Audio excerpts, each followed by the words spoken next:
call the Moore County Board of Education work session for Monday, May 6th to order. Is there a motion to approve the agenda? So moved. Second. All those in favor say aye. Aye. Any opposed? Motion carries, 7-0. Please stand for pledge.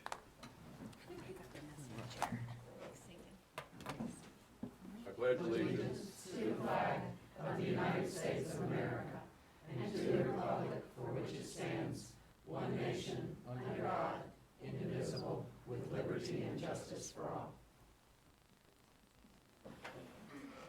Please join me in a moment of silence.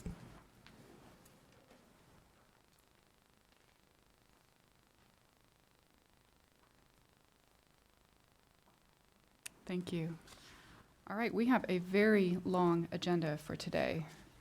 Dr. Brimsey, would you like to get us started? Yes, ma'am. Gentleman that you'll become very familiar with throughout the afternoon, Mr. Barath.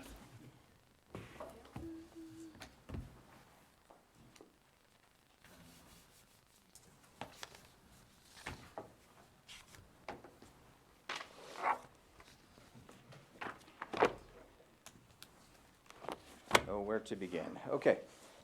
First item is a report information on the status of bids for the Northmore High School addition and renovation. As you'll recall, we'd previously issued for the bids for the project. The bids were due on May 2nd last week. We received 3 bids for the project. The apparent low and responsive bidder is a familiar contractor to the board, Monteith Construction, who is currently under contract for the Southern Pines Elementary School. Their base bid was $12,922,000. Now, the difference between the 3 bids from the low to the high was 4%, and that's a healthy indicator that the bids for consistency and what the actual cost of the project would be. We did not see large swings in any of the pricing. Following the opening of the bids, Morris Berg, who's the architect for that project, began working with the bidders to confirm their bids and prepare their certification. And the certification is attached, and that's what's up on the screens before you now. Excuse me. During our evaluation of the bids for the Southern Pines Elementary School, as you will recall, the representative for Monteith Construction indicated the company was about to submit their bids for another substantially large project that very next day that we were talking to them. And that they can only proceed with one of the large projects at that time, and if we did not proceed with selecting them, they would have to go after that other project and not perform the work on this one, even if we went back to them later. So we brought this fact to the attention of John Monteith, who is the president of Monteith Construction, and spoke with him about his company's ability to perform this work at Northmore High School at the same time they're performing the complex work of the Southern Pines Elementary School. At the time the Southern Pines Elementary School was being bid, the other project that they were pursuing, getting ready to submit bids on, was a $55 million project. And that would have taken them to the cap limits of their bonding abilities. Also, that would have had a substantial demand on staffing for the company for a project of that scale. That scale project's about 4 times the size of the Northmore High School project. Mr. Monteith did offer assurance to me that his company's staffing capacity is adequate for the oversight of both the Southern Pines School and Northmore project, and neither one would be jeopardized. Now, the project budget, you're familiar with the budget sheet I've presented on numerous occasions on the projects. That budget amount was identified as $11,904,732. Now, that number does include the proportional costs associated with the inflation line item on that budget sheet. So the difference right now between the apparent low and the budget is just over $1 million at $1,017,268. Staff, along with the architect, engineers, and Monteith Construction Corporation, has begun assessing all the opportunities that might avail itself to us for the opportunity to reduce the cost of the project through alternative opportunities, including material selections, building systems, construction sequence, and other items, as long as they do not compromise the sustainability and operation of the facility. This is the same process we had gone through on the Aberdeen project and on the Southern Pines Elementary project. Other impacts that we are evaluating are the cost of the fire suppression water storage tank and related pumps that were added to the project due to a lack of water flow and pressure to the school site. The construction cost escalation that we've been experiencing since the budget had first been developed, and the availability of workforce in today's climate. This same group, we're meeting Wednesday morning to begin a review and the results and discuss some other opportunities. The group will meet again to review final recommendations by May 18th, and then we will present to the school board our findings and recommendations at its June 3rd work session. The funding opportunities for the project do remain within that budget sheet. We do have a contingency of just over $812,000. We also have the remainder of the inflation line item of about $121,000. Now, as we had discussed previously with the board, there is risk involved if you were to allocate 100% of your contingency up front on the project, especially when it comes to complex additions and renovations onto large existing structures.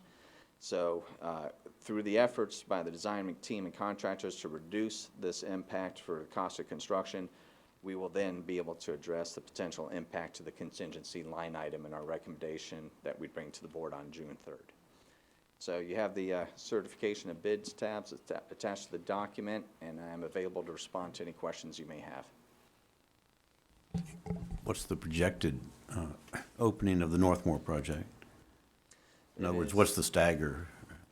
The project completion is, I'd have to double check this, Mr. Cunningham, but I believe it's October of 2020.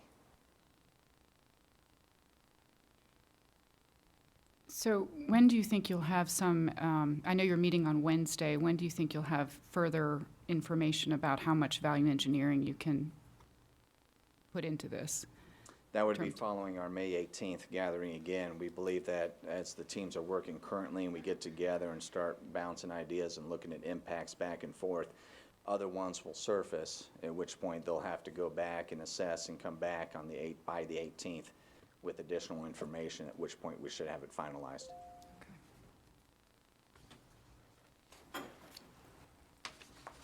Well, I know in February you had alerted us that there might be an increase, but then you would hope that it would actually come in under at that point. So a lot has changed, obviously, in terms of the market. It has. It's We had hard to strong predict this. interest in the project when it first went out to bid. I think there were 7 companies that expressed an interest, but during the bid period, many of them decided not to bid the project. Grateful that we have the 3 bids we did receive. And they were very close. Yes, they were. That's- That 4% that's- spread's a good indicator. Clarify if the budget covers the cost of the water tank and the Oh, other yeah. measures being taken to increase water pressure. The history of that is that the water service coming to the school extension, the water service extension that serves Northmore High School is a 6-inch water line which lacks pressure and flow, gallons per minute flow. The fire suppression requirement of the building code for the auxiliary gym has a demand of flow and pressure that must be met. In order to accomplish that, we must build a storage tank and a pump system that will be able to provide suppression for the required duration should there be an incident in that space. So there's an impact to the project that was not anticipated when we first set the budget because that was not considered as part of the needed scope of work. So we had hoped that through some of the efforts we had done of incorporating some of the efficiencies into this project, we have learned through the other projects that we would be within our budget range. But at this time, we don't know the full impact of that until after our meeting this Wednesday. And how much was the water suppression project, We'll part of have the that. project? We'll have all those numbers following Wednesday's Oh, meeting. you'll have that on Wednesday. At this point, Okay. we just don't have everything compiled yet. The teams have been working since the bid date and over the weekend to try to get everything as much ready as possible for Wednesday. And that was not in our original budget, No, it was not. John, Fire suppression was, but not the storage tank and not the pumps. storage tank. we getting any help from the county on those? The county did work with us to reduce the impact of the storage tank and pumps.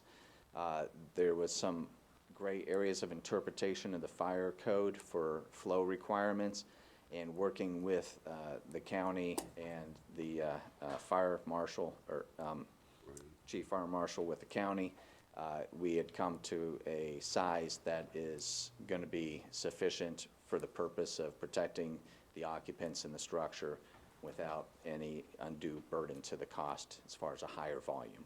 Thanks. And we have time. I mean, we have some time to get some of this value engineering together and look at what our options are at this point. So that's helpful. Schedule-wise, at this point, we sort of do. The results need to be turned into the county and in turn delivered to the LGC.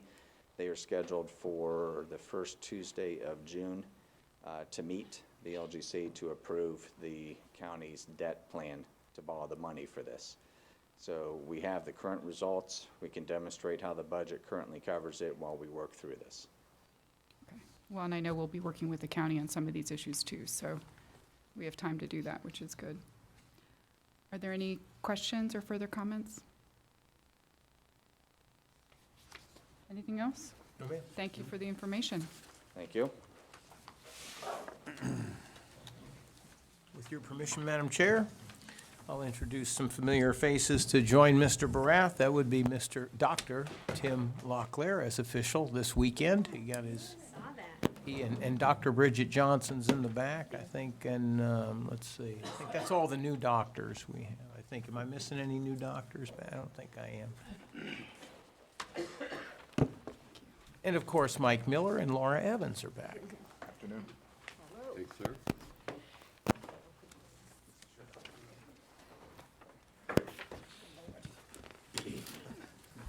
Good afternoon, Madam Chair, board members, Dr. Grimacy. We appreciate the opportunity to share, give an overview and share the process of where we currently are with, as we share the second draft with you today, the student assignment plan.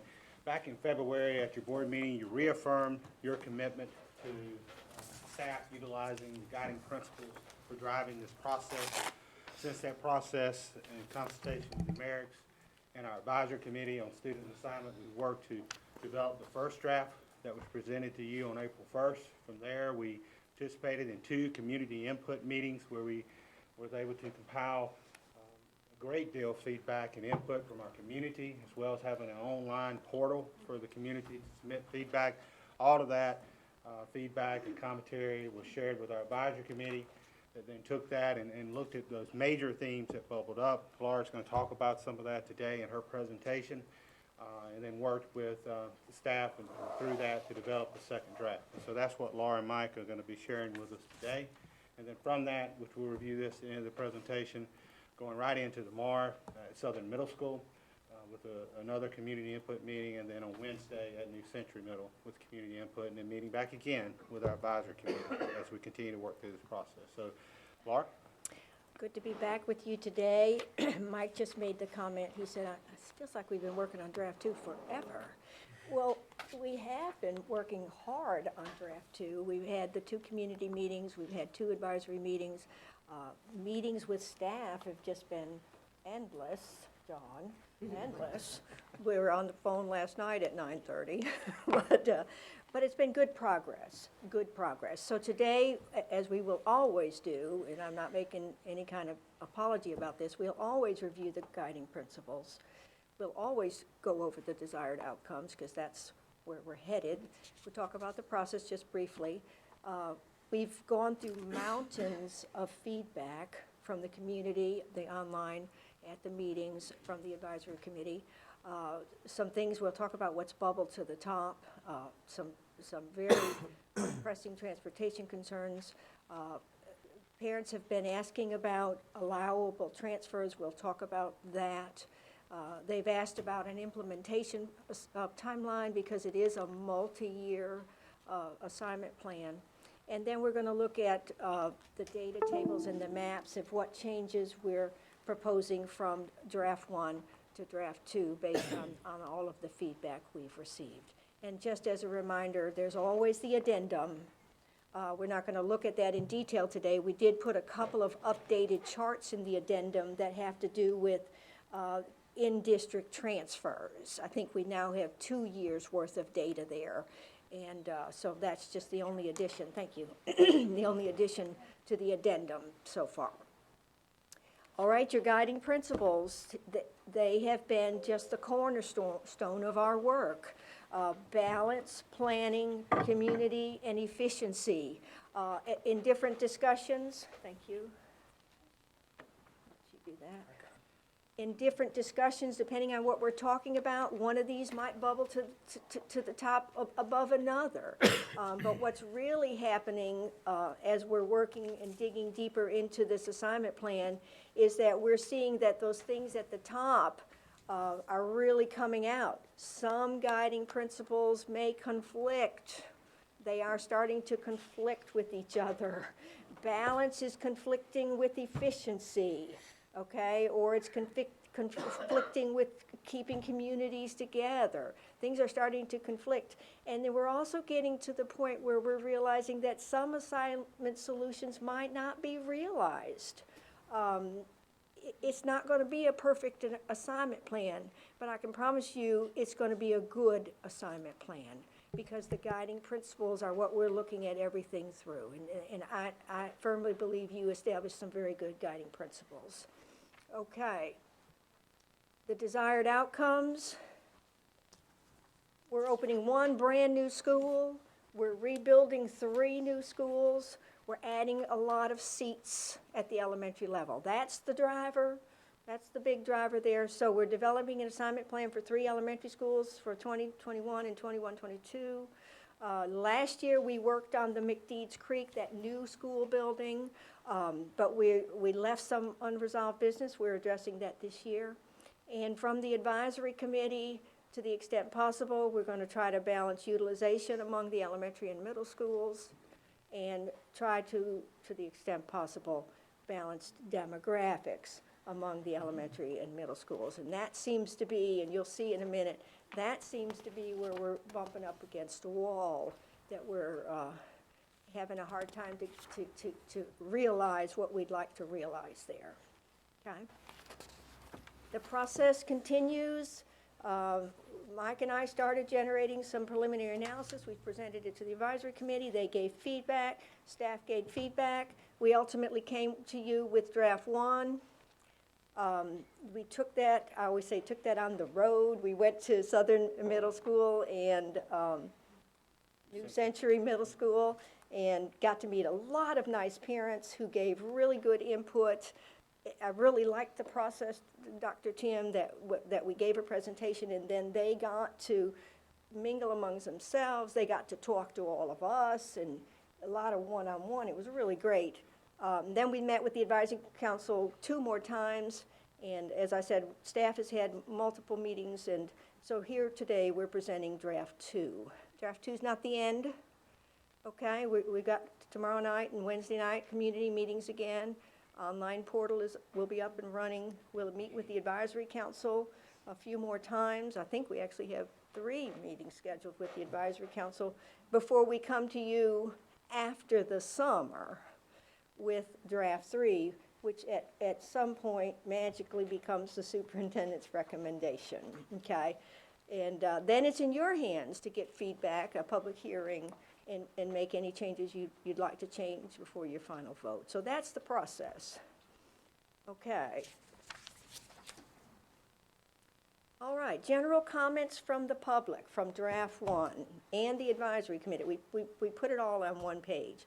Lots of feedback about travel time and buses and this and that. Lots longer bus drives, a lot of concern revolving that. Concerns about split feeder patterns, and we've really tried to look at that here for draft 2. Concerns around traffic patterns and congestion was really huge. Okay, so a lot of that falls under the efficiency guiding principle. So in draft 2, efficiency is bubbling up as being important, just like the other guiding principles are important, but efficiency is really bubbling up. not a lot, but some conversations about split neighborhoods. I can think of some off the top of my head, but we'll show it to you when we get to the map where we actually have corrected some of these split neighborhoods. And then there's that give and take of split neighborhoods versus utilization and efficiency. You know, sometimes a neighborhood is so large or situated in such a way that you gotta split it for utilization. So there was a lot of conversations around that. Questions about the implementation timeline, because it's a multi-year rollout of this. Concerns about allowing children to change schools early so that my sixth grader isn't at this middle school for sixth grade and then goes to this middle school for seventh grade. I'm okay that he's gonna go to that middle school, but I sure would like him to start there in sixth grade, if at all possible. So we're presenting some thoughts on that for you today to consider. The feedback said continue to look at balance, continue to look at utilization, continue to look at demographics. We're not gonna let that go, but continue to look at it. Questions about how the transfer policy might work, okay, how it would apply. And this came out of the advisory committee as well as parent meetings, concerns regarding school change impacts on military families, because you have a big population, unlike a lot of school districts, you have a big population of military families, and they, because of the nature of their parents' employment, they change schools a lot. And so this would be one more change for them. And how might that be addressed, okay? So that bubbled up in a lot of the feedback. But again, I think the biggest thing was transportation. Concerns about traffic congestion, particularly around the Pinehurst traffic circle, okay? Concerns about long bus rides. We even had a couple of retired bus drivers, wish they were still driving, but retired bus drivers expressed that, you know, they knew some of the areas and they said, wait a minute, I think this is going to be a long bus ride. What we're seeing here is that this efficiency pillar, if you want to call it a pillar or guiding principle, I guess is what we're calling it, the efficiency guiding principle is impacting the utilization, it's impacting community, it's impacting stability. So we're starting to get some, you know, push and pull here.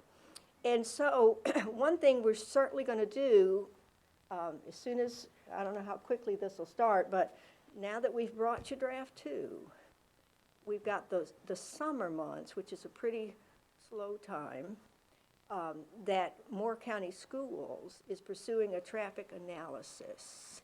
Okay, let's bring in some big guns to say what's going on with these recommendations as far as transportation. Help us out here, so that when we come back with draft 3, we've got that ironed out for you.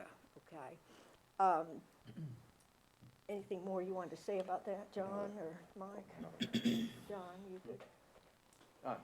No, we are speaking with consultants to come in and to assist us with this process and give us that oversight and what has been developed as a result of draft 2, other areas that can be improved upon to avoid other transportation efficiency problems. This is specific to transportation, yes? Yes. Yes. So is this both buses and traffic patterns for vehicular traffic? Or is it more on one versus the other? It'll be more weighted towards buses with some input on vehicular. Okay.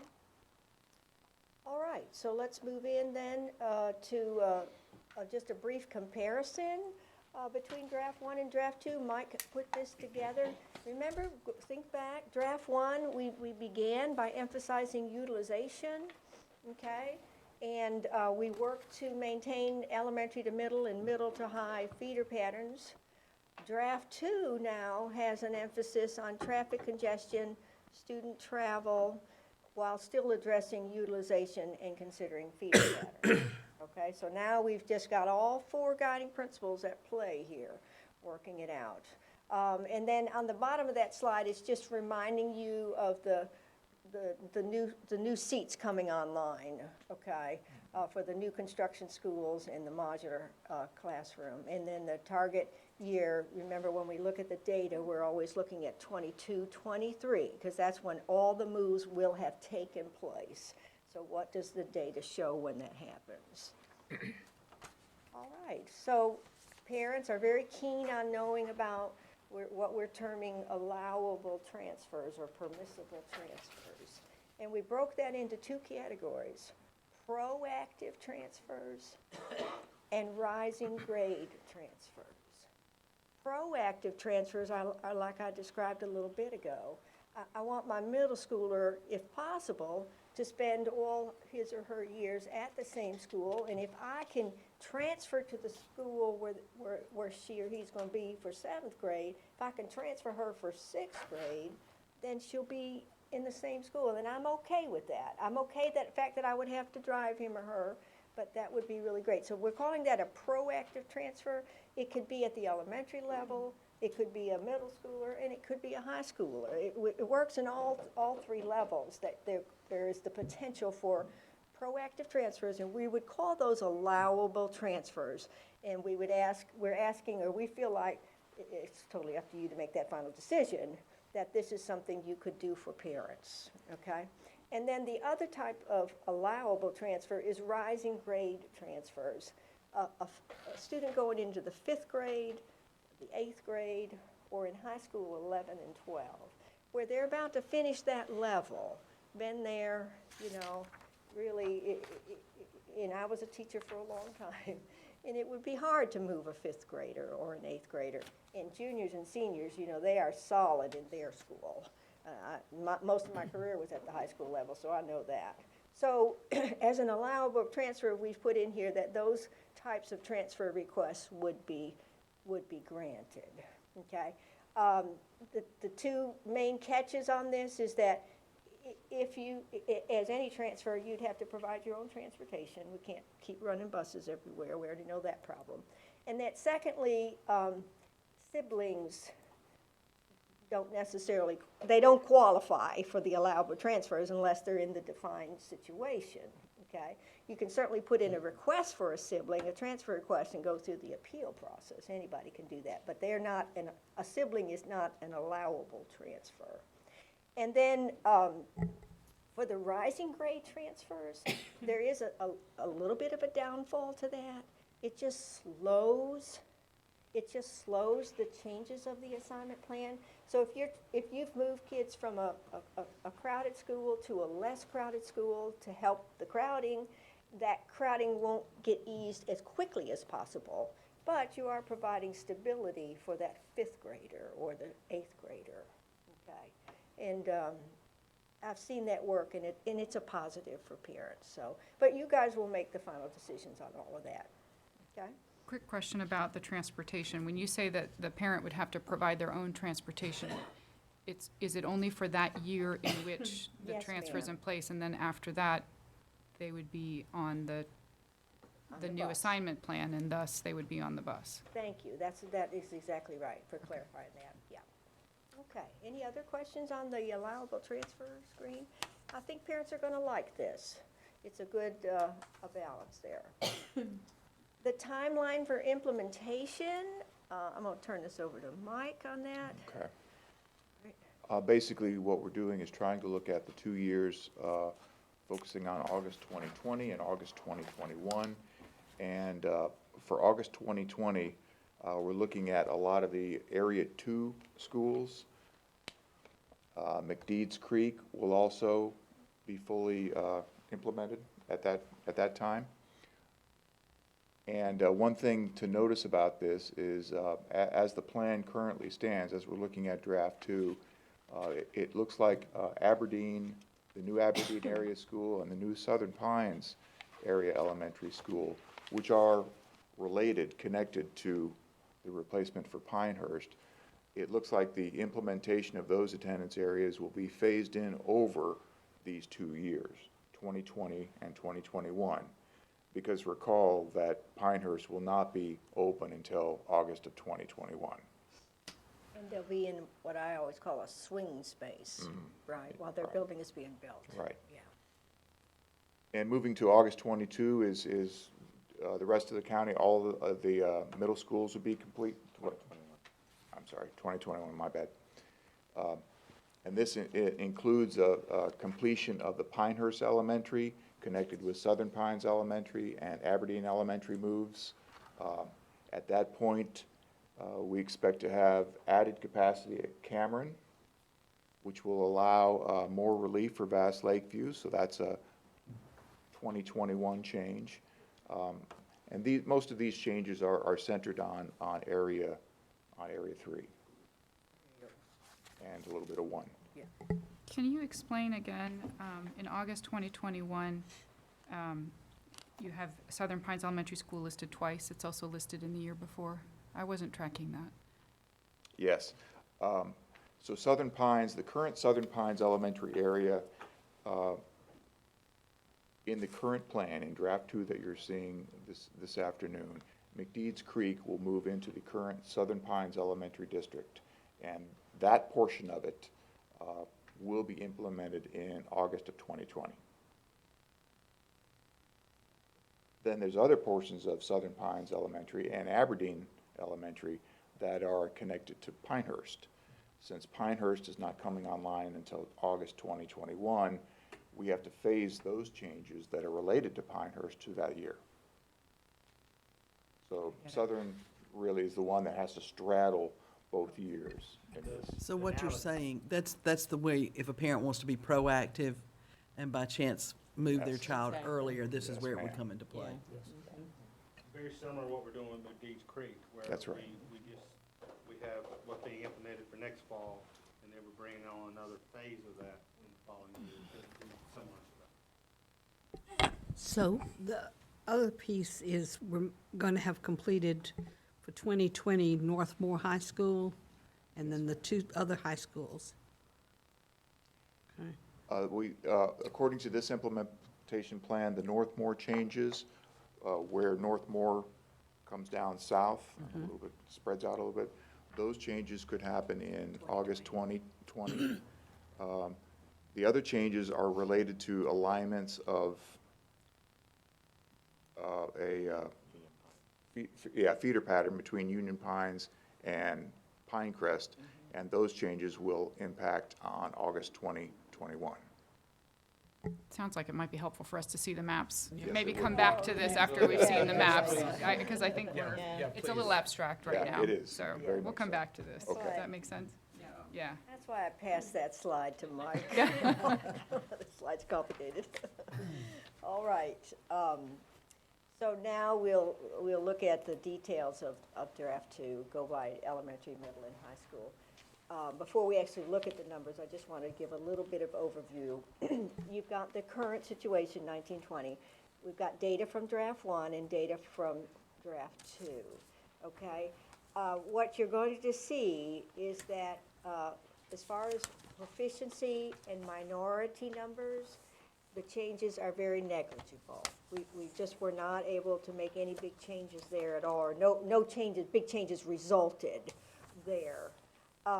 We did, in draft 2, we did work hard to make sure that the elementary attendance areas that are projected for higher growth, that we were leaving enough room in those schools for that future growth. And that would be Aberdeen, West Pines, Sandhills Farm Life, McDeeds Creek, Bass Lakeview. You'll see in the data table that we've left their 22-23 utilization, or we worked it so that they're in the 70s by 22-23, because there's future growth coming to those schools, okay? So wanted to point that out to you. And then all the other elementary schools, we tweaked them a little bit more and actually got a better balance on utilization. You're going to see that the range for utilization from current, remember, was 56 points. And in draft 2, we've got the utilization range to 27 points. That is really sweet. We're very efficiently moving toward more efficiently using your school buildings, okay? And then another big driver for draft 2, and I can't say this enough, is the transportation concerns. And that's travel time as well as congestion and routes. I can't tell you how many times I thought I had a good idea until John said, well, wait a minute, let me see how this bus is going to drive that, you know. And he said, no, that bus, we can't do that, you know. So the routing was a big player here too, okay? So if you'll look at the end result there in draft 2, I mean, I'm not going to, you're going to need to take time to study that, okay? But the big thing again is we've got 4 schools, or is it 5 schools? We're leaving space for growth. All the other schools, we've got better balance, okay? And negligible changes on minority percentages and proficiency percentages. That's one of the, back to the driving principles where we said some things are just not going to be attainable, okay? So that worked there. What does the map look like that produces this data? The map on the left is draft 2, the map on the left is draft 1, and the map on the right is draft 2, okay? And I'm gonna, we put little arrows, I really like this because it was my idea. We put little arrows in there to show you where the changes are, and we lettered them, okay? And Mike's gonna walk you through them. Okay, some of these changes have more than one reason, especially as you get it close to the Pinehurst area, but basically I'll try to outline what I think are the larger reasons. Letter A, we're still concerned about how packed West End is. And it's a very compact community. It's hard to really get in there and do some provide appreciable relief to West End. So we ended up looking at that area for letter A, which is currently going to West Pine, and draft 2 will return that back to West Pine. It does help West End. It brings it down below 100% utilization. Yay. Yeah. Area B was a response to the community meetings, the community forums. The residents of Taylortown were concerned about their community being split among 2 schools. And so we looked at that a lot closer, and it turns out that the municipal outlines of Taylortown actually extend more to the west and in proximity to West Pine Elementary. So to keep the community in the same school, we assigned them back to West Pine Elementary, which is their current assignment. That was B. In letter C, yeah, there we go. Now, this is a change that includes or extends Pinehurst more to the west around Lake Pinehurst. And this is kind of a reaction to some of the other changes that you see on the other side of the map, E, F, and G. But in order to utilize Pinehurst correctly, we had to move to the west, and letter C is the result of that. It also goes to the West Pine, is that West Pine, right? Yeah. West Pine is a growth area, okay, so we didn't Yes. want them full. And then also, some of the community feedback was, you split the Lake Pinehurst community. Is there any way you can keep us together? So C, change C actually hits a lot of areas. Yes, that does provide some pretty major relief for West Pine, which is an area of future growth. Letter D was a response to transportation distance. How long does a child have to stay on the school bus to get to school? So letter D was reassigned back to where they currently are, which is West Pine Elementary. Letter E is actually a combination of a few things there. McDeeds Creek, Southern Pines Elementary, and a little bit of Pinehurst on the eastern side.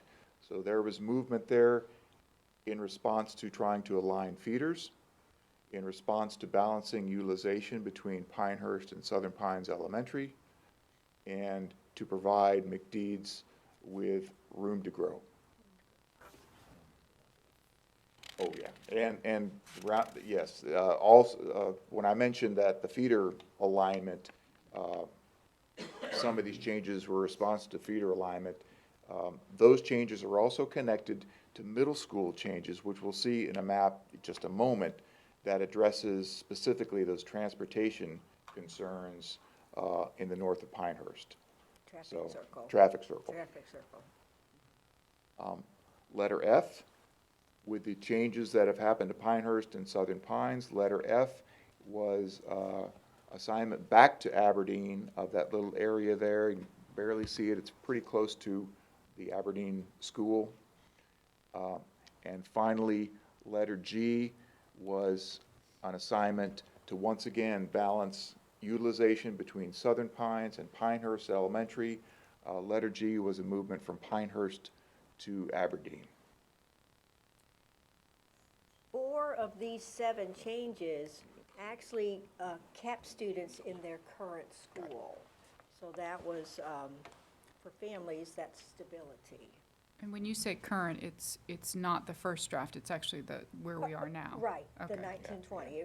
Basically, those 4 of those 7 areas that Mike just went through, they're not, where we had them in draft 1 changing schools, in draft 2, they're not changing schools. Okay. And also, these are the only changes for the elementary map. The Northmore communities have not been changed from draft 1, so they still remain the same. Any other questions on that? No, you'll have to study that. Okay, middle school, the middle school changes are minor. They really have to do with mostly about feeder alignment, is that right, Mike? Transportation. And the transportation, distance and congestion, travel patterns, that kind of thing.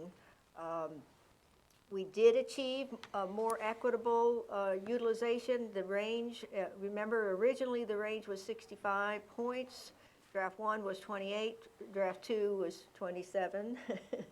Negligible, but it is in the right direction.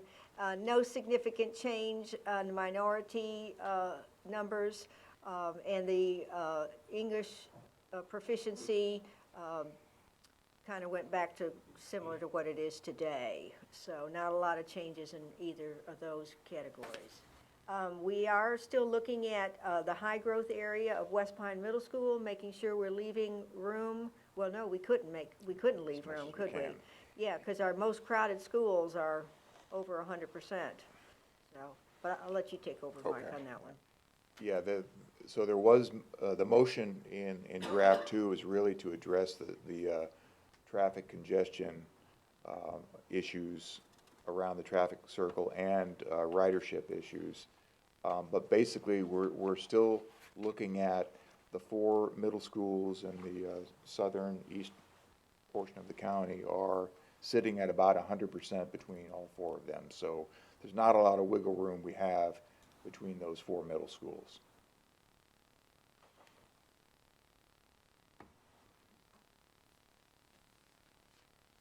So even though the data didn't really show huge changes, the map looks very different from draft 1.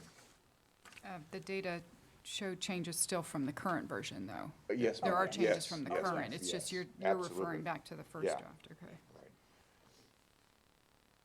So there are 4 areas of change in the middle school level, and I'll start with the easy one. That's letter A.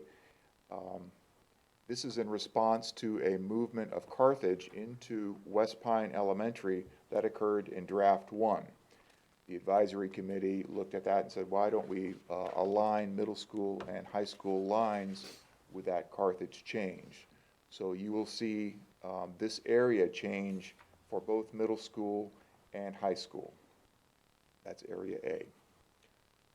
Area B is probably the most impactful change, or it's the center of the most impactful change, and that is assignment of areas north of the traffic circle to West Pine Middle School. And those are some dense areas, a lot of kids up there. So in response to that, you will see areas like letter C, where Southern Middle School comes out more and grabs more land to the south and to the west in response to that movement of Southern Pines back to West Pine. And finally, Area D, one of the issues were trying to clean up feeder patterns when we had the room to be able to do that. So Area D is taking Cranes Creek and covering all of McDeeds Creek base with Cranes Creek Middle School. So now McDeeds Creek will feed into one middle school in draft 2. And Mike, we just don't want to leave out that C was also in response to significant transportation Yes, concerns. thank you. on route That's timing right. From all the way to the southern end of the county, all the way up to West Pine Middle. So that was based on the efficiency principle as well. Thank you, Tim. That's And why you community adopted. feedback. And then the only high school change, it was actually related to the middle school changes we just talked about. No significant change in any of the numbers and the data. So if we just go directly to the map, where we changed the middle school line, we also adjusted the high school line, you see there, so that the feeder patterns are clean. There was a lot of feedback about the McDeeds Creek area, that they're at McDeeds Creek, then they go to Cranes Creek for middle school, then they go back west for high school.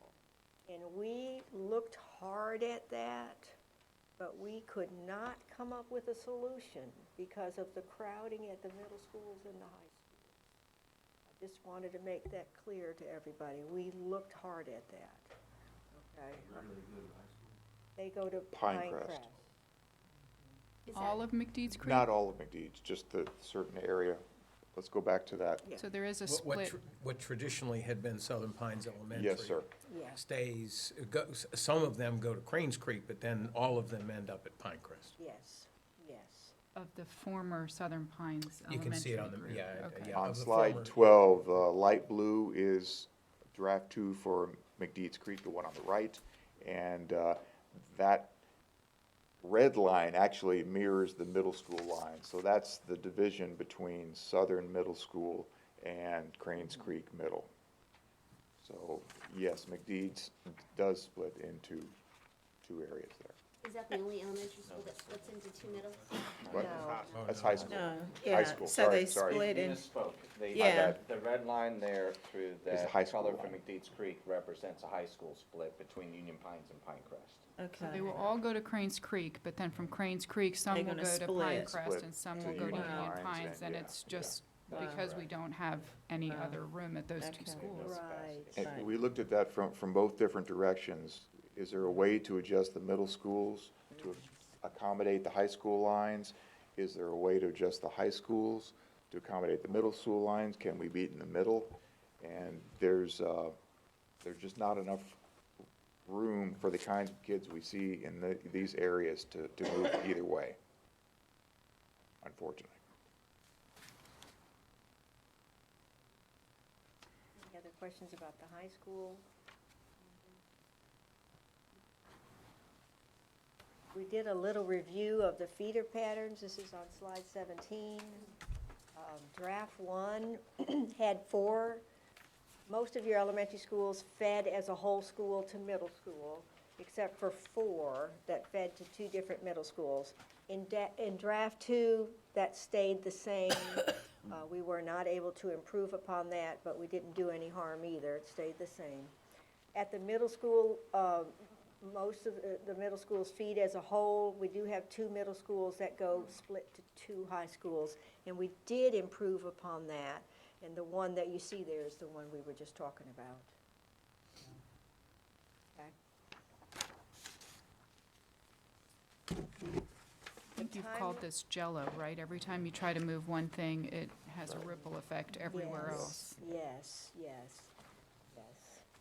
And I think what I'm real happy about is that the the advisory committee understands that well, and the community is starting to understand that well. Okay. Slide 18, this is our timeline. We've done really great. We haven't had any bad weather or anything like that to throw us off our timeline. Today is May 6th. Crazy that it's May. All right. Tomorrow and Wednesday night, we'll take this presentation to the community. We have flipped the schools. Okay, so tomorrow night we're at Southern, and Wednesday night we're at New Century. Make sure everybody knows about that. I think the schools were letting everybody know about that too. Okay, and then we're not slacking off in the summertime. We've got advisory committees stacked up there. We've got the transportation study going on. We're going to give you a progress update on August 5th, and then on September the 3rd, we'll come back to you with draft 3, and hopefully the superintendent will say, okay, this is going to be my recommendation to you on the assignment plan. So, and then again, we still have that public hearing, and then I'm shooting for mid-October for the final approval of this multi-year assignment plan. So, Before you questions hit or the comments? addendum, could you go back to the question we had about the implementation years of the elementary schools? Since we didn't have the visuals Yes. and the middle and highs, it Yeah. might be good to. Yeah. I'm gonna hand it back to Mike All right. and John. Yeah, you're gonna have to open this. Oop. Shall we just go through letter by letter and try to estimate? Can you see it all right? go by school, John.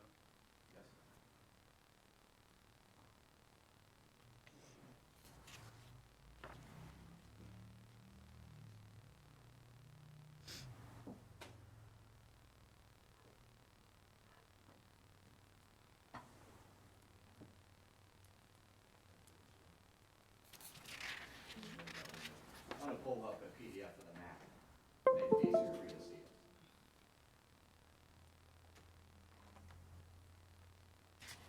Remind me while they're getting that, what are the 4 elementary schools that will feed into the 2 different middle schools?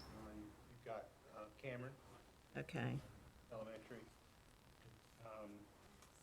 You have Southern Pines Elementary. I'll get that for you. Pinehurst I think it's Elementary. Pinehurst Okay. and, What am I leaving out here? hang on. McDeeds? No, not anymore. No, Fix McDeeds that. is all Cranes Creek now, Right. right? Hang on, let me get it Okay. out here. We'll let you do it, Mike. All right.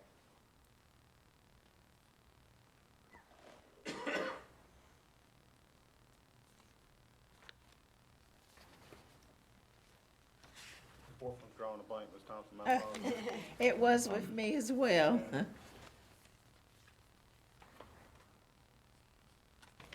the change. Cameron goes to Cranes Creek Great. and. And New Century, Right.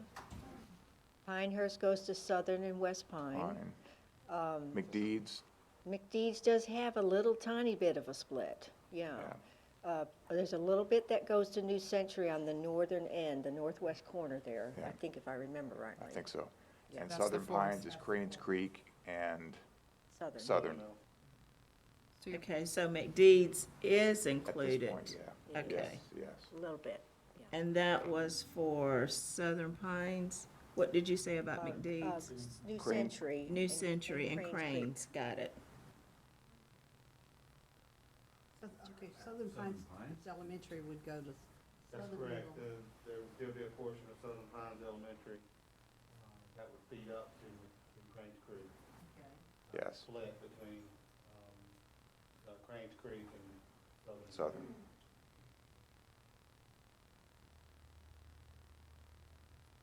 Somewhere near, is that Pennsylvania, John?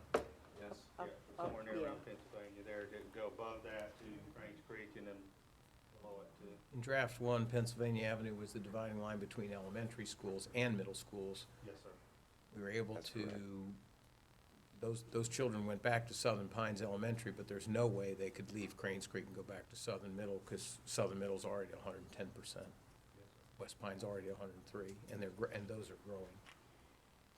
And the only schools that are really changing, or having two different high schools is Pinehurst Elementary? No, I'm sorry, McDeed's Creek. Okay. That would be the blue line on your screen. That you can see coming through McDeed's Creek here, and then coming around the Pinehurst and West Pine area. That is the divider between Pinecrest High School and Union Pines. Deeds Creek ends up being the school that accommodates a lot of your, it is the new school, so it's the place where you end up accommodating a lot of the shortcomings of your current Right. feeder your current assignments. So as the new school, it's right there on the fault line between Cranes Creek and Southern Middle School, Union Pines and Pinecrest. And if you're going to address some of your initial concerns, that's the thing that we found is that feeder patterns, I think we've known from the beginning that we weren't gonna be able, the consistency of feeder patterns right now is one of the beauties of the current system, but it's also one of the problems of the current system. Well, as the community's grown, we have to address that. I mean, that hasn't been addressed since those two schools opened. That's correct. So it's, And Southern Pines Elementary will also have two different high schools, correct? No. No, ma'am, they would still come back to Pinecrest. Yeah, They will. they'll go to Okay. Cranes Creek. And then come. Some will go to Cranes Creek and then come back to Pinecrest. Okay, In draft two. Yeah, Cranes Creek will now feed Pinecrest and Union Pines. right, Right. okay. Deeds Creek will feed Southern Middle, Cranes Creek, and Cranes Creek.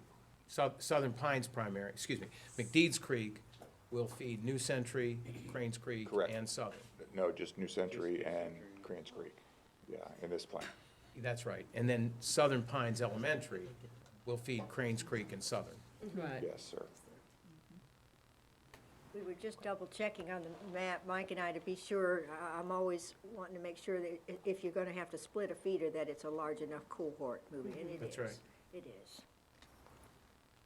The question was asked about the timeline and how we have Southern Pines and potentially Aberdeen on 2 years. And to do a phased approach to there. I'm gonna try to get a little closer here for clarity.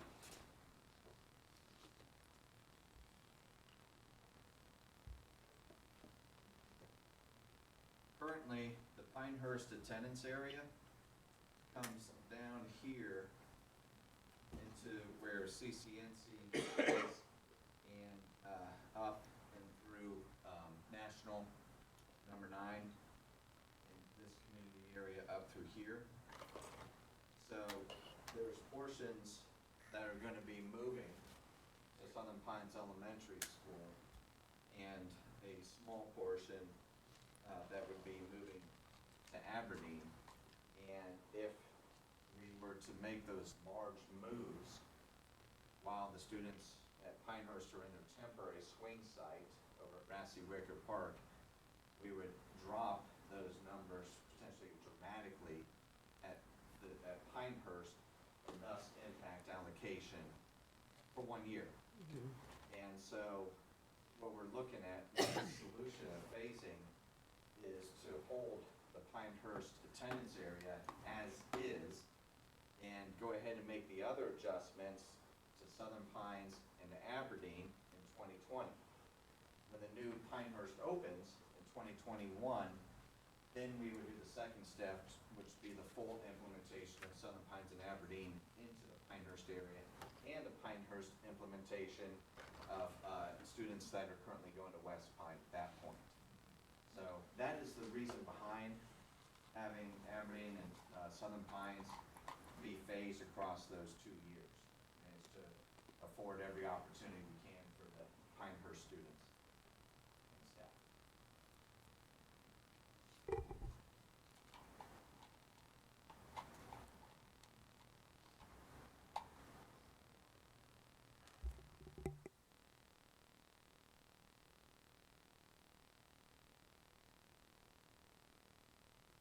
One of the efficiencies with this enlarged drawing here that you can see, if if you look at the traffic circle in Pinehurst, you can see how we have removed traffic moving from east to west of the circle to go to the elementary school. You can also see that we're not moving traffic from the north on 15501 through the circle to south on 15501. Middle school traffic. For elementary, and I'll show on the middle school map here the same, you see. And you take the Route 5 traffic, that Pinehurst extends all the way down to where the purple color terminates, all the way down, so you're removing all that northbound traffic and congestion on Route 5 with this solution as well. So we're lifting some of the burden on the roadways where we know there are existing congestion concerns, which are the traffic at the roundabout as well as on Route 5. So this will lift some of that. It'll help with time of travel to get to the schools as well, for whether it's a bus or a parent driving.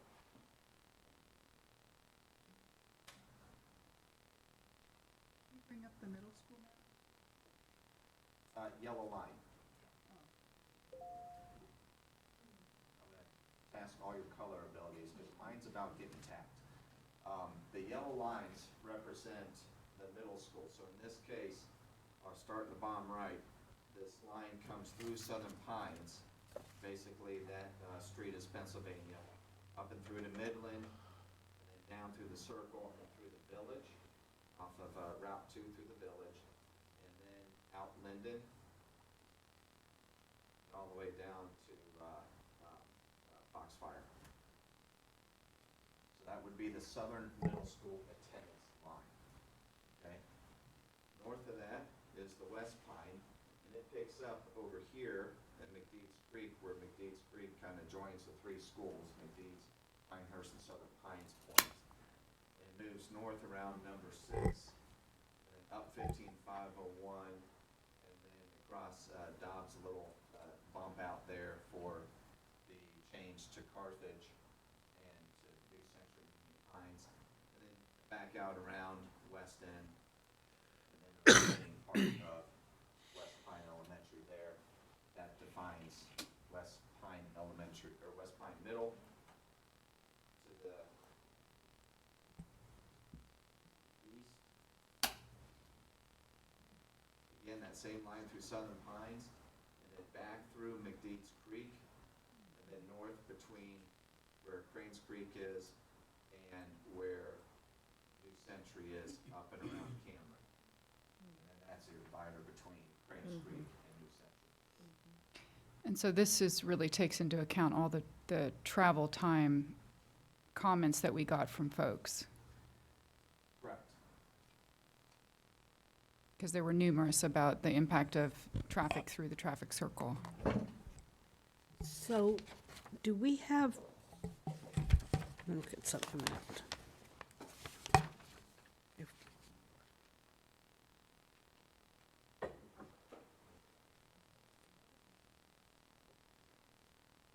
Right, so at West Pine Middle, we currently have, learning cottages, trailers, whatever you want to call them. Do we have those at any of the other middle schools? They can't hear me. Oh, Captain just got a message on mine, so they're getting a microphone Okay. ready. I Just apologize. move that one over there, John. He's got this ready. Here, Tim. That way, if you guys jump in and correct anything, at least now this will pick me up. I apologize for that. The question is, do we have modular classrooms at any other schools? West Pine Middle has modular units. Southern Middle does not. New Century does not. Cranes Creek does not. So in those concentrated areas, we do not have any. okay. High Falls, which is a K-8, does. Elise does not, and Westmore does not. Well, with the new, let's see, trying to look at. So with the new shifting that we're doing, Southern Middle will then be in 22-23 will be at 110%. So will we have to put trailers then? Yes. Okay, You know, well, it'll depend on how the students are distributed across Right, right, programs and but- courses, but. but I mean, that's things look right now. Well, I could make it easy for you and say that, given the total number of middle school children we have in areas 1 and 3, that it is inevitable that you're going to have modular classrooms until the next opportunity for a bond referendum and construction. The hope is that that would be distributed evenly among 4 schools rather than concentrated on 1 or Right. 2. Thank you. I think we'll turn it back to you, Dr. Kim. Any additional questions for any of the team? Well, I see you've done a lot of work in terms of incorporating all those comments that you received, both online and from the forums. This is a different look It is. at the same problem, Yeah. so. As noted by Laura, we have our community input meetings tomorrow evening and Wednesday evening. We'll be following the same format that we had set up at Southern Middle School in April. It's like a DMV charrette format, where we'll have a brief presentation from Laura and Mike and myself, and then go right into allowing folks to look at those maps and have us out and about to answer questions. We'll have a full map of the district.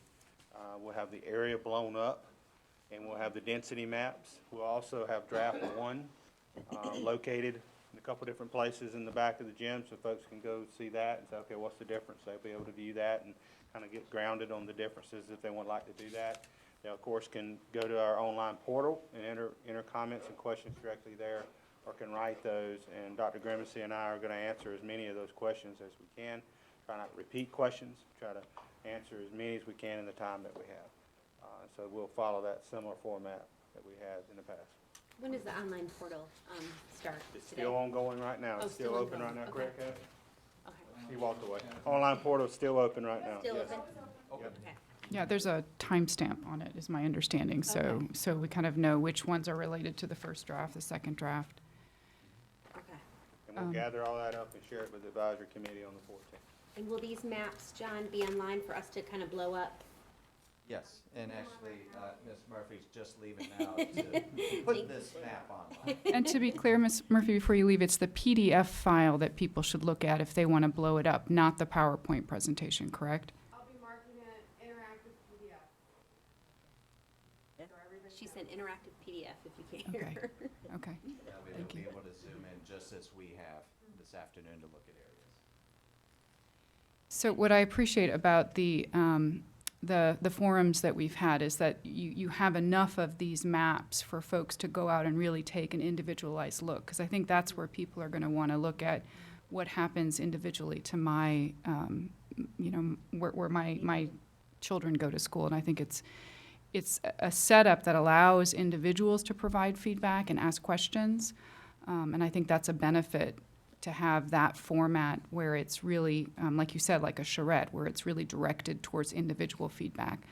And I do just want to remind people that it is, we are doing this redistricting. We have to do it. It's not an easy process.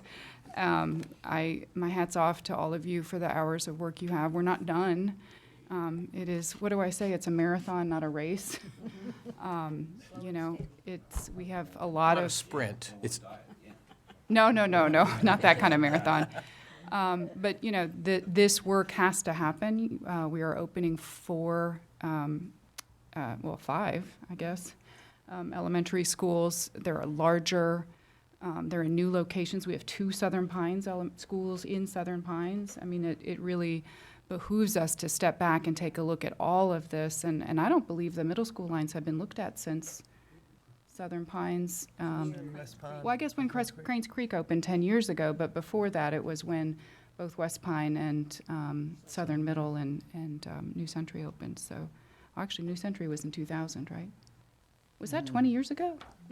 Yeah, almost. Okay, so so I think this is the time to do it, and it's hard work. I mean, it is hard work, and I know you all are looking under every rock.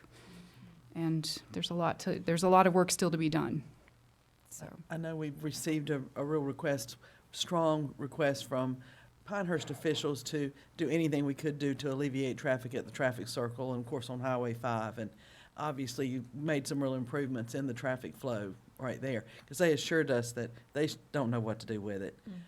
So if we can help out along those lines, that's really good. And as much as I hate to see middle schools having to split and go to different high schools, or even elementary schools splitting to go to different middle schools, that's the future for us. As we get larger and larger, it's going to happen more and more. And until we can build additional schools, which will just increase the number of splits, it's something our children truly will benefit for, because they'll have a much broader circle of friends. Well, and I'm reminded too, we're in a rural community. We don't have the luxury to have small schools in every corner. You know, that's just not feasible in this environment, to be able to have small neighborhood schools, as nice as it would be. I think we have to really be good fiscal stewards of the finances that we have, and these larger schools are going to be, we're going to be able to staff them appropriately. We'll be able to have full-time assistant principals and full-time specials teachers and all of that, whereas some of these smaller schools, we're not able to do that.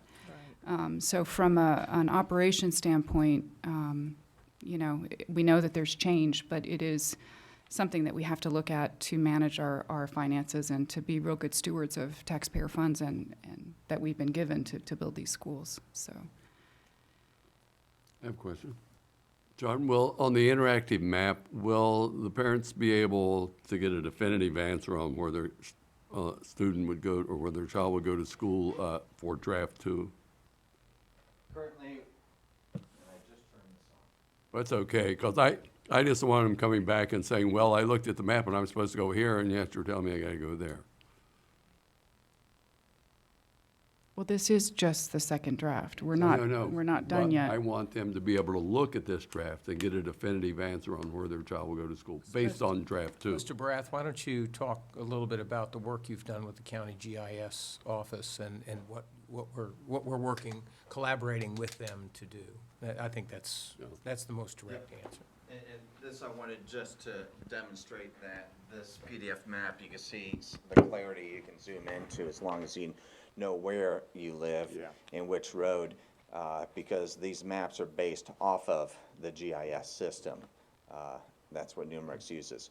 We are also been working with the Moore County GIS department on taking these shape files and creating an overlay that people will eventually be able to go to the county GIS website, select turn on the elementary layer for draft 2, and then see this. So if they enter their house address, they'll get a pop-up highlight and they can see which shaded area they're in. Yeah, I just want to make sure that they cannot get a false impression of where their child's going to go to school based on a specific draft that we have. And if anyone has questions, as has happened with draft 1, if they feel like I'm right on the line, where am I on this? We receive the calls and we respond and let them know. When will that GIS be available? Haven't had a rollout date set yet. GIS department has worked with the draft 1 shape files to see how they're meshing and laying out. I'll be meeting with them to review and make sure that the layering and everything is working as intended. And then following our forum meetings, we will get the shape files to them for draft 2 and then get an implementation schedule, which I'll share. It's nice to have that partnership. It's nice to have that capability in town. Wonderful department with a lot of information. I'm also glad to see the rollout of the transfer, the final year rising grade transfers and the proactive transfers. I think that'll reassure quite a few parents who were worried about their child having 1 year in a new school and not being allowed to finish where they started, especially to our juniors and seniors in high school who would like to graduate from the same 4-year school. I do hope, too, that parents will be proactive and maybe go ahead and encourage a child to embrace the change and be able to start somewhere in kindergarten or first grade and move on through in one of these new buildings and not just wait for us to make the change. But they're going to have to understand that that's going to be based on the final draft that's approved, not draft 2. Correct. Right, right. I have one question. Will any of the schools lose their Title I money if we, just say we went with draft 2? With looking at the data? I haven't drilled down to that, I would say, from the treetop, it does not seem to have any significant impact on that, but I have not drilled down, Okay. and do not want to give a An subject answer to that, okay. Yeah, I want to remind board members that when it comes to free and reduced price lunches, Mr. Miller and Ms. Evans don't have access to those files, and so you can't track that impact. The closest you can come to is to look at your ELA proficiency. You've got about a 1 to 1.5 relationship in ELA proficiency and students that are eligible for free and reduced price lunches. So you can make some reasonable estimates, and based on what we've seen from draft 2, it's negligible. There's very few that come even close to statistical significance in terms of difference. In fact, if there is, they actually improve, and then those that they leave stay about the same, so. But there are, we do have schools that are close to the 40% mark, so without even this, there may be some slight changes in some schools.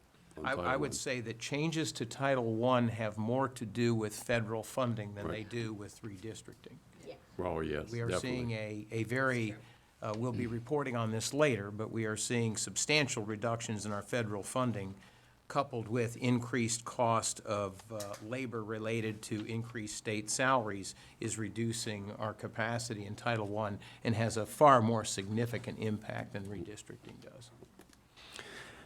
I'd like to say the massive amount of work that's gone into draft 2, I think is readily apparent from the maps and from the modifications that are responsive to comments and suggestions. Want to thank you for that. You know, it is gratifying when you can see effort, and you can see effort in draft 2. I think it'll go well tomorrow. If I were there tomorrow night and asked the question, I wasn't happy with what was going on before, and I asked, well, we've all been giving you suggestions and ideas on what to do. How would you respond to that? Can you give them a percentage of, how many have been accounted for, roughly? That, the number of the majority, and just a way to explain that we have been taking advantage of what they said, and most of these changes were a result of their responses, something to that effect. I would respond to that we definitely tried, we've definitely been, listened, we've taken all that, we put that in front of the eyes of our advisory committee to see what bubbles up, what are the major themes, the things that really have been, responded to by our community. And we've taken that and seen what we can do with that. What can we do as a result of the suggestions, the comments, the concerns that they've shared with us? We've tried to look at this plan and really take a strong, like you said, take a strong assertion to try to make some changes. Significant changes were made as a result of the comments you received. Absolutely. That's what they need to know. You're asking data people for an actual number, and they can't. They can't That's give a- an actual- That's tough. But I know somebody's gonna bring it up, so. Every comment we received through whatever media it was, whether it was the notes that were written down in the community meetings, whether it was shared information from the advisory committees, from whether it was on the online portal, we have gone through each and every one. And we have shared everything with the advisory committees, as Tim Locklear just pointed out. And there's some consistent threads that came to the surface through it, which brought it to our attention of, okay, here's a priority item, let's make sure we investigate and address it. But every item we went through was considered.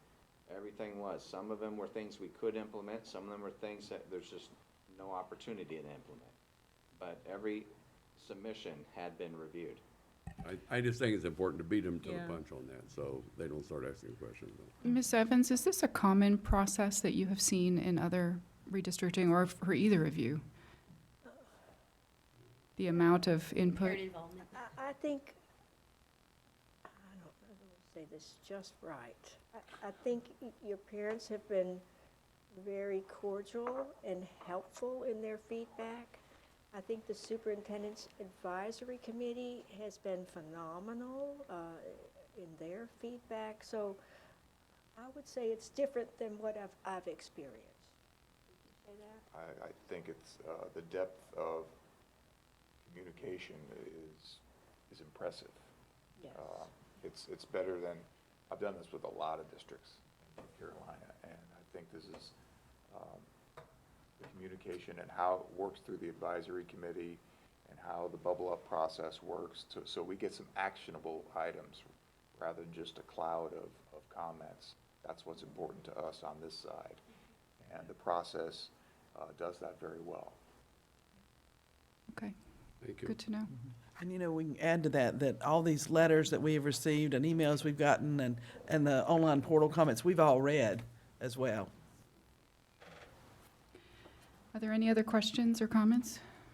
Madam Chair, the staff and the consultants will appreciate the board's ongoing feedback relative to the guiding principles and the original desired outcomes.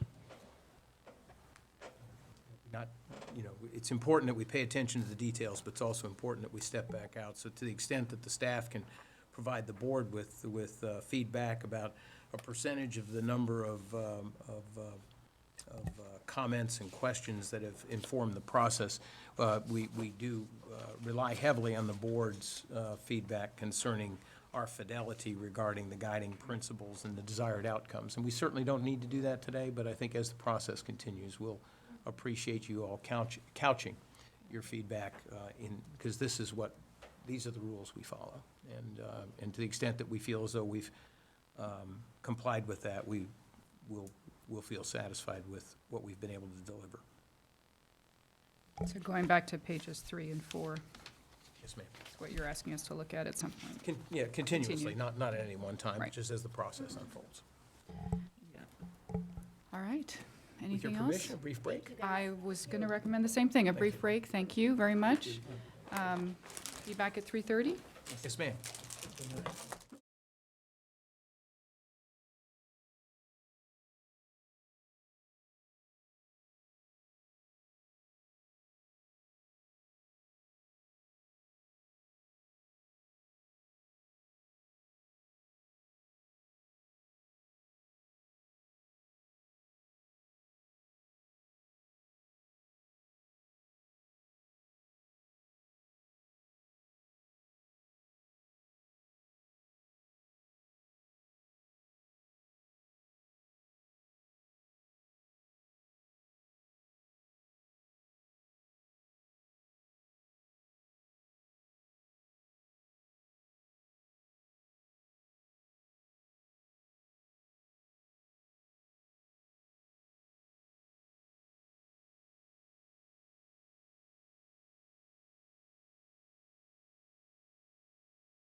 Order.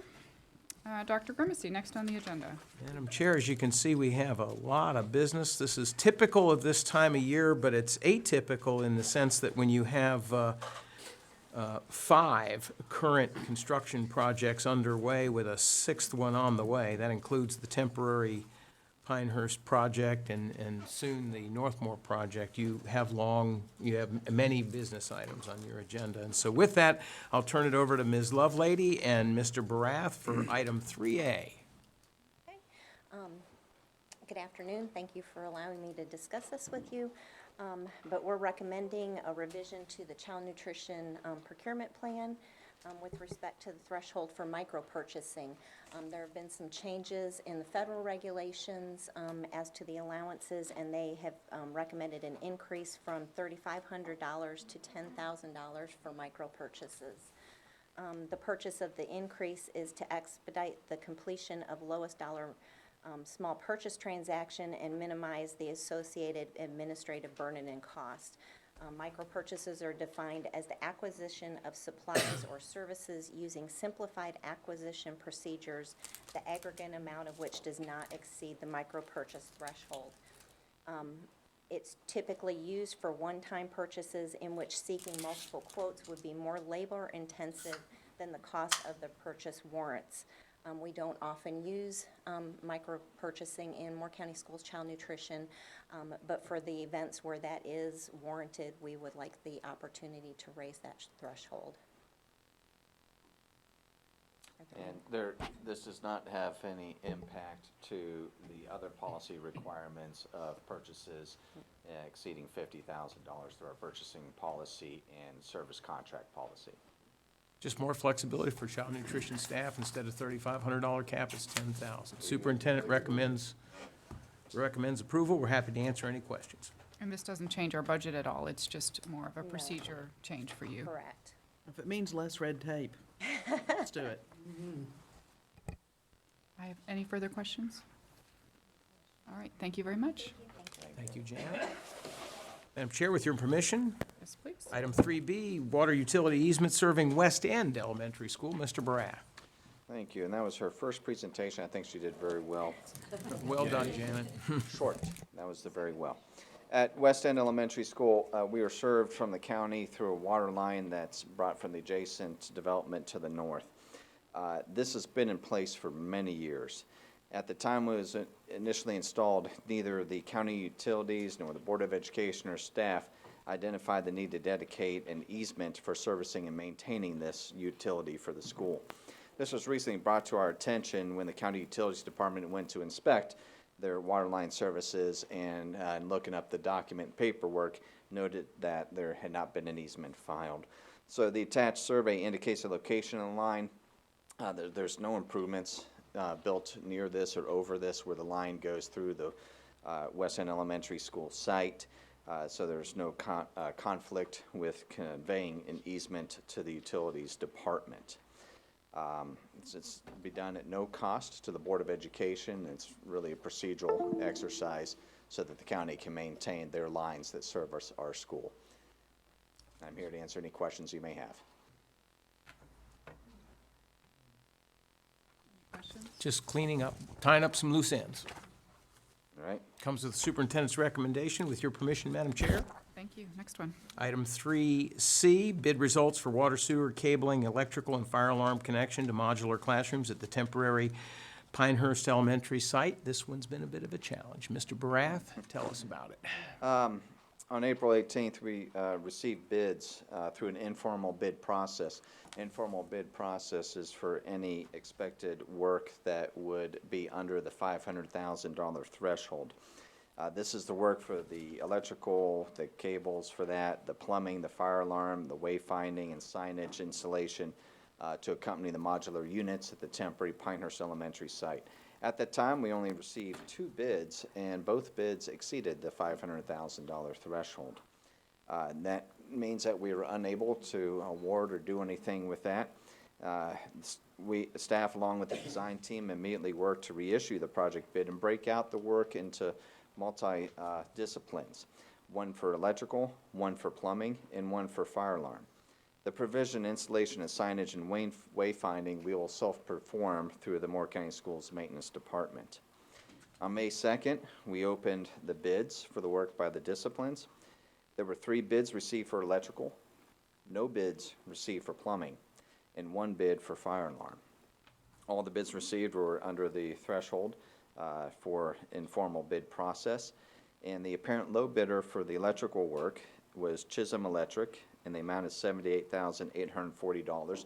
And this does include, following the bid, $6,100 of value engineering that we conveyed, or that we worked out with Chisholm Electric. And for the fire alarm, Moonlight Electric, in the amount of $168,000. No bids for plumbing. In reaching out and speaking with some of the plumbing contractors, what we received word back was, we're too busy. None of them felt they had the ability to take it on. Staff and the architect, we are reissuing a revised scope of work just for the plumbing. We are reaching out directly to numerous plumbing companies throughout the area. These are small and large companies that we feel can do the work of this project. We will bring to the board at their June meeting recommendation for award based on the results of that bid process for the plumbers. So at this time, we are bringing to you the electrical and fire alarm recommendation, and this work will be funded through the capital fund and then reimbursed by the county with the issuance of the bonds for the Pinehurst project. So the total cost is $246,840, again, through our capital fund to be reimbursed once the bonds are issued for the new Pinehurst Elementary School. Awkward, not used to having no bids to report on. It's a challenging climate we're in, as we discussed with the Northmore High project, where we had 3 bids out of 7 that were interested. And we do hear that there are high demands for a lot of trades right now that we're competing with. But we are confident that through our efforts that are ongoing, that we will bring a recommendation to the board in June. And I'm here to respond to any questions you John, may if you have. could, before we open it up for questions, could you please clarify that when we break a scope of work into these various disciplines, who then is the supervisor for each discipline, electrical, fire alarm, plumbing? Well, each of them are considered independent, and so they'll be contracted independently from one another. And But they there's will- not general oversight, there isn't a general There's not a general contractor. contractor, and it becomes a burden of the schools, being myself and Mr. Roger Leeson, to go oversight and make sure work is progressing as scheduled and conflicts are being worked out. Okay, so there's an advantage often in trying to cluster these disciplines, and then somebody is overseeing that work, and then now, without doing it that way, it may seem easy, but then that's a further stretch on our own resources at a time when we're building 4 elementary schools and adding on to a high school and trying to build and maintain a temporary school. I just wanted to make sure the record was clear on that. That's correct, and this is unique because the classroom units are already built. They're just assembled, and then you have to come just hook up the power and the fire alarm systems. So We it's have different maintenance that way. personnel that can help with that as well, and making sure it's done right. Hopefully not to. That's right. Well, oversight, I'm talking about. Oversight, yeah. yes, not Yeah, help. Inspections, I'm Yes, getting, for the yeah. inspections, they go through all our projects. Madam Chair, any questions from the board? What is the impact on our timeline? For the plumbing scope of work, I do not anticipate there to be any harm to the schedule for it. The units are scheduled to arrive mid-May and to begin being assembled. The plumber cannot work on a unit until it is fully assembled regardless. And for the duration of the project and the scheduling, we do not believe that there'd be any harm to it by bringing the plumber recommendation in June. Are there any incentives to find plumbers?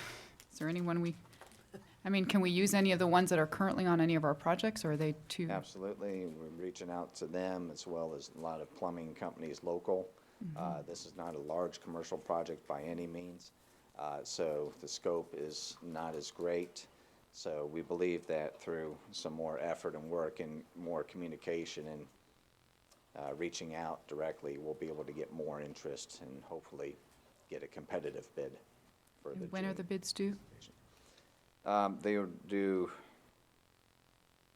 I don't have my calendar in front of me, I'm drawing a blank, but a week and a half before the board meeting, so whatever Okay. date that is. All right. And currently, is this the Chisholm Electric that's at West End, so we're using local? Yes, it is. Okay, great, thank you. And Moonlight Electric is the architect, the electrical engineer for Aberdeen Elementary right now. Any other questions on item C? Thank you. Item D, 3D, acquisition of property for construction of the Camp Easter Road roundabout at McDeeds Creek Elementary School. And our presenter is Mr. Barath. Thank you. Catherine, if you would, just bring up the link, the first one that says Survey Map of Roman Catholic Diocese of Raleigh. Thank you. The construction of this roundabout on Camp Easter Road necessitates the acquisition of properties on both the north side and the south side. The board is familiar with the work being performed on the north side. That is the John Paul II School, property owned by the Roman Catholic Diocese of Raleigh. And on the south side of the property, it is owned by Knollwood Partners, whom we acquired our property by for the construction of the new school. Staff, along with legal counsel, have been working with each of the property owners to negotiate necessary deeds, right-of-ways, utility easements, and any temporary construction easement needs to facilitate the proper construction of the roundabout and for the access road to the new school. Following series of negotiations involving staff, our legal counsel, representatives of the Roman Catholic Diocese of Raleigh, and John Paul II representatives, it has finally been agreed to convey the title of the portion of its property that is needed for the roundabout for a price of $60,000. What that is there's just under a half acre of property, as noted in the sketch there. Camp Easter Road's running across the screen left to right, running vertical from the middle of it. That is the western access drive into John Paul II School, and you can see the ball field outline right there. The outline area without the shading in it is the right-of-way that needs to be acquired to construct it and then transfer over to DOT. The other unshaded areas represent public utility easements where utilities will be relocated due to the roundabout. And then the shaded area represents the temporary construction easement for, this is where construction activities to tie into existing features such as either grade or roadways are. So those are all identified in this, and what is being acquired for $60,000 from the Roman Catholic Diocese to convey all that to the Moore County Board of Education and for the construction of the site. On the south side of it, and Catherine, if you wouldn't mind opening the 1-3 up from the bottom, the survey map of Knollwood Partners. Thank you. So this is the south side from the roundabout. Similar situation. We need to acquire a wedge-shaped area to construct the roundabout, as well as the new road that will service our entry drives and exit drives for McDeeds Creek Elementary School. And there are also some public utility easements boxed out in that as well. So following discussions with Knollwood Partners, Knollwood Partners had agreed to convey title to the portion of property that is needed for the roundabout and the access road at no cost to the Board of Education. And so working with legal counsel, they have reviewed the attached documents. There are quite a few of them for the property and for all the easements. To complete the transactions, allow work to commence with the roundabout and the road. And so in two parts, we're going to ask for two motions to be made. One would be for the acquisition of the real property interests identified in the attached documents from the Roman Catholic Diocese of Raleigh, including the deed, utility easement, temporary construction easement for the purchase price of $60,000, which will be paid from the capital outlay funds and reimbursed by Moore County as part of the McDeeds Creek Elementary project costs. And the second action, the acquisition of the real property identified in the attached documents from Knollwood Partners for the deed and utility easement at no cost to the board. So I'm here to respond to any questions you may have about these acquisitions. John, is it possible, we might need to just validate this with legal counsel, but if this item ends up on the consent agenda, is that adequate to have both of those motions approved? I Or does do this not need to know an be? answer to that. I believe we will have to consult with legal counsel as to if that can be on consent with two motions. Okay, so Madam Chair, when the time comes for that decision, should the board decide it would prefer to have this on consent agenda, we would just make note of the fact that, well, an advantage to having this on board action is then there wouldn't be any question. And so if we have it on consent, we may find out later that it has to be moved to board action. So I might offer that we just put this on board action and then we don't have to worry about it between now and next week. And when will the construction begin on the roundabout? Let's get to that with another topick here. Oh, Yeah, that's right, there there's a long actually, list. There's a there's a long couple of list. additional steps that, yeah. We're actually, we got E and F, and, yeah, G, well, G is somewhat related as well. But let's first get questions on item D. Excuse me, Madam Chair. I'll defer. Any other questions? All right, next item. Item E, revisions to roadway development agreement for McDeeds Creek Elementary Schools. We have more approvals for the roadway improvements than we did for building the schools. John? At the December 10th, 2018 regular business meeting, the school board did approve a development agreement with Norwood Partners for the construction of the traffic roundabout at Camp Easter Road for the new school. And upon the final review by Norwood Partners prior to their executing the document, they had requested two changes to the agreement. They are noted here. Item 5C limits their maximum contribution to $600,000 for their exposure, and item 5D references the maximum contribution to be inclusive of any change orders. They do not add any additional cost to the project, and they do not add any additional financial responsibility to the school board. There were no other proposed revisions to the agreement, and so we bring this revision to the board, requesting their approval of the revisions as noted. I'm here to respond to any questions you may have. Just a couple of loose ends. Any questions, Madam Chair, board members? Any questions? May I, with your permission? Item 3F, development agreement for water and sewer, excuse me, did I skip one? No. Yeah, water and sewer infrastructure relocation on Camp Easter Road at McDeeds Creek Elementary School. Mr. Brath, can you take this one? Absolutely, sir. Please. During the reviews of the design for this roundabout at Camp Easter Road, the town of Southern Pines had requested that their forced sewer line and water line be relocated clear of the roundabout improvement. Camp Easter Road is the NCDOT maintained roadway, and NCDOT, upon the reviews, did not require that the sewer and water lines be relocated, that they could remain in place, but the town of Southern Pines preferred that the lines be relocated outside of the roundabout. Since NCDOT did not require them to be relocated as part of the work, we worked with the town of Southern Pines to provide a development agreement where the town will fund the design and construction costs for relocating the lines. Staff recommends the superintendent development agreement for the relocation of the water and sewer lines at the planned roundabout Camp Easter Road be approved as presented. The amount of the agreement is $252,985, which will be provided by the town of Southern Pines. And I'm available to respond to any comments. I've received that recommendation, and it is my recommendation, because I think it's a good idea. Board members, any questions, particularly the fact that the town of Southern Pines is paying for it? Like that. Want us to go back and tell the mayor to change his mind? Nope. No? Okay. We're good. Take it.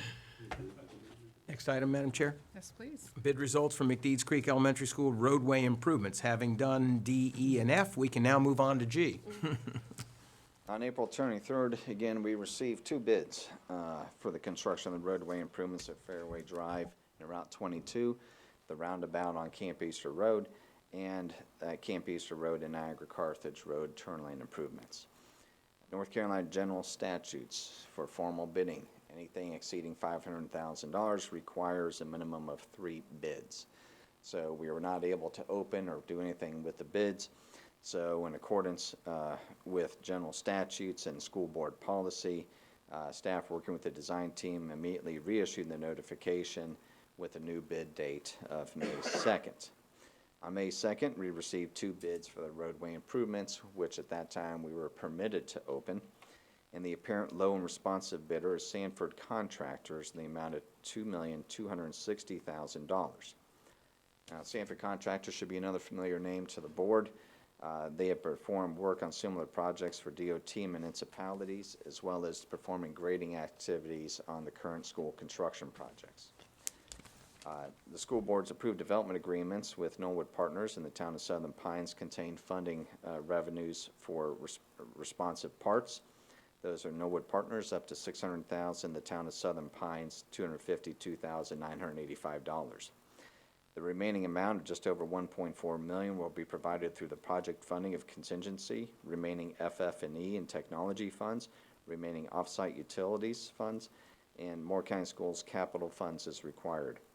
Following the construction of the roadway improvements, NCDOT will reimburse Moore County Schools all costs for the design and construction of the NCDOT required roadway improvements. The project is hosting its pre-construction meeting this Wednesday, and for work to commence on the project immediately. And so the estimated cost is outlined there, and I'm available to respond to any questions you may have. And also the means by which we intend to pay for it. Yes, sir. We're incorporating our partners in the town and NCDOT. Any questions? Are there any questions? With your permission, Madam Chair? Move on. Item 3H, property transfer of Northmore High to county for direct financing requirement, one of two business items that need to be addressed before we can proceed with construction. Mr. Barath, I would guess you know something about this, too. Yes, sir, and thank you. Now, this Please. should be familiar to the board as well. It's the same exercise we went through for McDeeds Creek.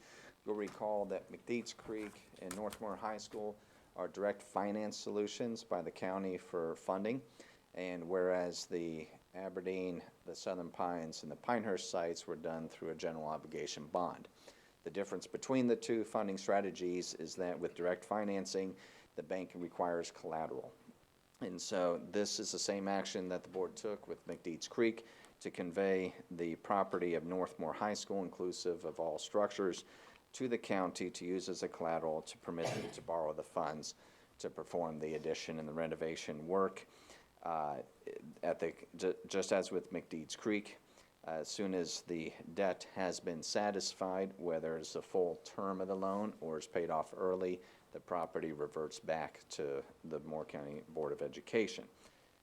And so attached is the agreement for the deed of trust of conveyance, and this has been reviewed by the board attorney and comes with staff's recommendation to the superintendent as noted. Any questions? Questions from the board? No questions? We've been through this one before. Yes, we have. Looks Precisely familiar. the same process. Exact same thing. Yep. All right, next item. And grateful to Mr. Vest and his staff and everybody for their cooperation in this. Item 3I, resolution authorizing and approving a construction and acquisition agreement and a lease agreement in connection with the county's financing of the acquisition, construction, and equipping of renovations and additions to Northmore High School. Mr. Barath. Thank you. Second verse, same as the first. You've been through this before. This is a similar process. This is an opportunity. This is the conveyance of the responsibility to construct, since the property is owned by the county, to the Board of Education to oversee the construction of the school. Again, the exact same process for the agreements have been executed by the board for McDeeds Creek. As outlined in the executive summary and the agreement, these have been reviewed by the board attorney and come with staff's recommendation for approval. I'm here to respond to any questions you may have. Any questions or comments? I think this is your last item. Thank you. Take a breath, John. Related. Thank you, John, very much. And I just want to thank you for all of the, I'm sure the board feels this too, that there's a lot of activity happening. And thank you for your care and determination to see it all through. My pleasure to do Every so. piece. Madam Chair, with your permission, item 3J, 2018-19 amended budget resolution for the third quarter. I now introduce for his first presentation before the board, our new executive officer for budget and finance, Mr. Andrew Cox. Welcome. Thank you, Madam Chair. We're glad to have you. other members of the board, Dr. Grimacy, as he said, is the third quarter budget resolution. As you see in the executive summary, it details each change by program report code. I won't go down each one of them, but I will touch on the big ones. As you see, for PRC 16, which is our summer reading camp money, we got that in during this quarter, $234,000 for the summer reading camps for this summer. Another big item was state bonuses that were for 4th through 8th grade math, 4th and 5th grade reading, principal bonus, CT bonus, IPAB bonuses for teachers. That has already been paid. Another big item was $297,000 for developmental day funds, students, exceptional student who are in developmental daycare. So our increased state public school fund is $78,148,925, an increase of $997,000 from last quarter.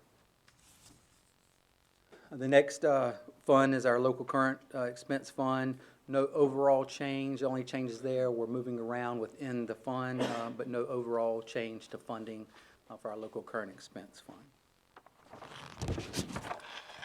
The next fund is our federal programs fund. We had an increase of $240,000. The big item there was $210,000, and our risk pool fund from the federal government, which covers funding for specific students have high needs, and the money has to be spent specifically on those students. The next fund is a local capital fund that Mr. Barath knows something about. I was going to ask him to come up and present for me, since he had done so well on all the other items. It's additional $1 million for identified projects that are ongoing. No change to the school nutrition fund. And the local operations fund, which is our Fund 8 fund, is an increase of $600,000. The big item there is $560,000 from Medicaid cost settlement fund balance, which is, you probably heard about the bridge funding that we're requesting from the county to do away with. That money covers that bridge funding for the nurses and counselors that are in that fund. So overall, a new budget of $128,350,276. An increase of $2,862,070. And the attachment there, the materials actually specifies how it's broken out, the exact dollar numbers. I'd be happy to take any questions that you have. I didn't catch this earlier when I was looking over. On the current local funds, there's decrease in the PRC 807 of $44,000 to establish fund for chief officer. So what it was, the funding was already in PRC 807. It was taken out of that and moved over to another fund. 809. Yes, for Dr. Locklear to manage outside of the curriculum instruction funding. Okay. So it's not going away, it's just moved from one pot place to another pot to be managed separately. So if it's not doing C&I, what's it doing? No, I'm just saying it's being managed separately by him. It was taken out, he was already managing in that pot. Oh, but It's just okay, being okay. broken out. Okay. All right, thank you. Seems like a lot of our state funding is non-recurring that we get in there. Some of these bonuses, these are things that we can't count on every year, correct? Correct. We have to wait on the General Assembly when they approve their budget to tell us those types of things. We have gotten this funding for the last couple of years for the bonuses. We expect that it's going to continue, but we're at the mercy of the General Assembly when they approve their budget. But at this Varies time- from year to year depending Right. upon who qualifies for the bonus. Correct. And they change the requirements of the bonus as well. Oh, there's a lot of them. There's AP teachers and different teachers at different grade levels and different EOGs and principals. Correct. Just a little bit about that, if I may. Sir. So for those AP teachers, if they have students that, I think it's 3, they get a bonus for the number of students that achieve that 3. more. Or more, yes, or more, thank you, yes. And CTE, based on credentials that those students receive, that teacher gets a certain dollar amount based on those credentials and how the state deems, there are certain levels depending on what level the state deems appropriate for that, the teacher will get a bonus for that. And then principals get bonus for being in the top certain percentage of all schools based on growth scores. So, And the capital fund, that increase, is that a transfer from a different fund? Or what is that 1 million? Is that, so I will have to defer a little bit to Mr. Barath on oh, and he those- walked out of the room. How, what a Seth, would you coincidence. step outside, see if he's just right outside the door? Because that could be what we've, the lottery funding. Yeah, okay. We can come back to that. Yeah, we can come back to that. That's all right. You can tell me later. Terms. Any further questions? All right. Thank you. Thank you.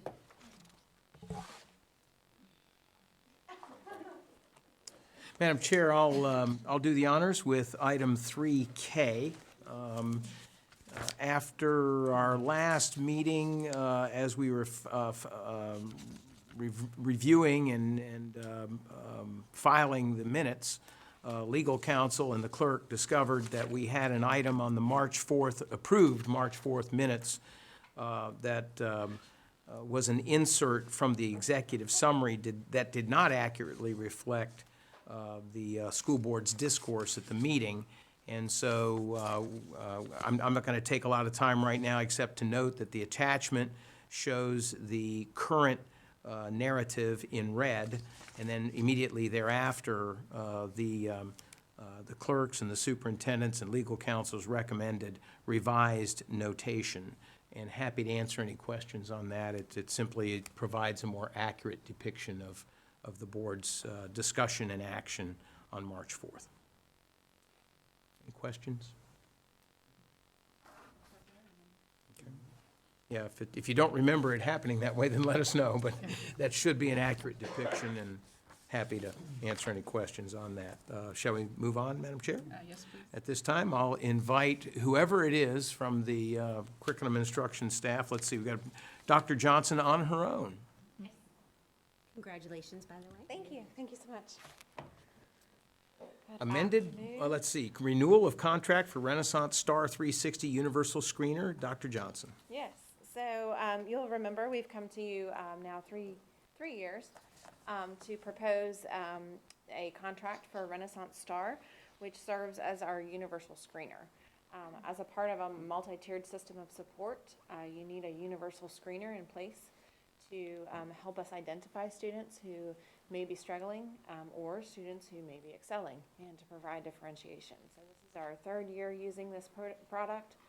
I've asked all the principals for their feedback. They've asked their staff for their feedback. And it has been a consensus that we need to move forward with another year with this product. We're really starting to dig deep. We're finding graphs and charts and different ways to use it than we ever have before. And so we are asking for your approval to move forward with this contract for another year. Any questions you might have? That comes with the superintendent's recommendation. We're happy to answer any questions. Has the cost increased? No, the cost has not increased. In fact, the cost is less this year. Great. Because we are not doing as much professional development through the company.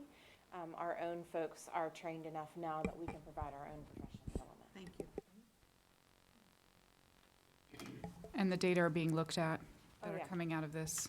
Absolutely. And so our own folks, the curriculum and instruction team, are well-versed and are sitting side by side with teachers in PLCs, digging through the data, both at a broader look, a core instructional look of what does the data say, where are our holes, where are our gaps, and then drilling on down to the student level of where is this particular kid's holes and gaps and how do we fill those. So absolutely, it's being used regularly. And is that something that parents can talk with teachers about, seeing their own students' scores and they what it can. means for them? And schools have used it in different ways. Some schools have been using it in their parent conferences. Others have used the data as a child may express difficulty. But absolutely, parents can ask to see that data. Great. How do you get the data? How do we get the data? It's all online. And so, But I mean, how do you get the input for the data? Where does the data come From the screening. right, so the students take a 20-minute assessment. from? Okay, And then it provides data on where the students are proficient and where they're experiencing difficulties. And it, I hope they don't count this part of the testing that they're trying to do up there. No. Well, we No, have this- to have this, don't we? Yeah, as part of the MTSS requirement, that there has to be a universal screener. This is one of those areas where last year, the state said there were all these local tests being administered, but it's a local test that needs to be administered in accordance with the state requirement. So the state requirement is that you're going to use a screener. Which screener you use is a local decision, and so fortunately, that rhetoric hasn't returned this year. There's been some conversations back and forth, and so it's a state requirement that we have a universal screener. We selected Star 360. I'm just hoping they don't change the rules and count everything like, anyway. You're talking about NC check-ins, which would be another conversation for another time. Yeah. A lot of things. that- Dr. Johnson, the schools that aren't listed on the report here, what screener are they using? all of our schools, actually, K through 8, are using it. I Okay. think I listed the order in which we had rolled it out. So they're not all listed at the Okay. pilot first set, the second set, but now all schools are using it. Our high schools are not, so it's K-8. We figure by the time they get to high school, we have sufficient data to indicate where the holes and gaps are. That's a preliminary conversation we've had. Do we need to assess the lowest 20% of students? But we're not ready to make that decision right now. So we're going to keep it at K-8. Any other questions? All right, thank you. With your permission? Next item. Item 3M, adoption of Letterland K through 2 phonics, and Dr. Johnson. Yes, we are very excited about, with your approval, a potential rollout of Letterland, kindergarten through second grade. It is a phonics-based instruction program that we want to do a 3-year rollout with. So we would start with kindergarten this coming fall, get all of our kindergarten staff trained, have all the materials in their hands, ready to go on day 1. And then the coming school year, the coming spring, we would start on first grade, and then 2 years from now, we would start on second grade. The reason we want to do it that way is so that our students don't have gaps. We're not showing them things in second grade that they hadn't seen before in kindergarten and first grade. The program builds very nicely, and so we want to provide that for our students, which is why we're taking a 3-year span to roll out this program.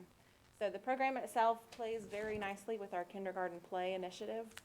It is story, song, music, dance-based. It is developmentally appropriate, it is research-based, it is used across the state, and so we feel really confident in this product, and we're asking for your endorsement of the contract. And what pot of funding does this come out of? Do you know? Is this part of our textbook funding? It's part of our Okay. textbook funding.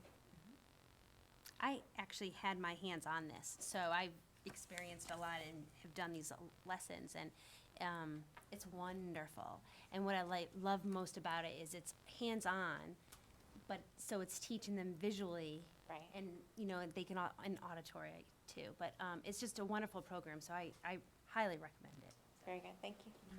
Will you report back to us at the end of next year how the Absolutely. rollout went and Absolutely. what changes you're seeing in the classrooms? I know it's a whole new cohort, so. Don't we have some schools using Letterland? We do, Westmore Elementary and Aberdeen Primary And High Falls? and High Falls have been. Because we have saw been some of doing that today. That's why I was bringing it up. Oh, good, We saw them using some of that, and the good. commissioners, when they were visiting, saw them using some of that. So it was Sure. Yeah. very positive with kindergartners and first graders. The students were very engaged, weren't they? They were. Very good. Well, I And- brought a few materials at a break. If someone wants to look through them and see more about it, I've got some with me. Thank you. Thank you. Anything else? All right, next item. Thank you, Dr. Johnson. I'll invite Ms. Faw to come forward.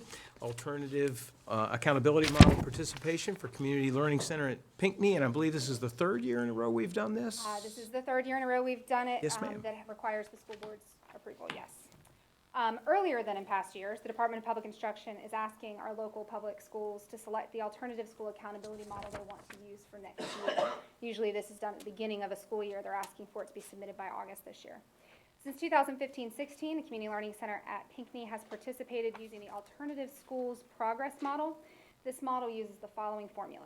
The overall school score is made up of 20% student persistence, 20% school achievement, and 60% growth. In addition to that, there is a change rating that is assigned based on comparing previous years to current years.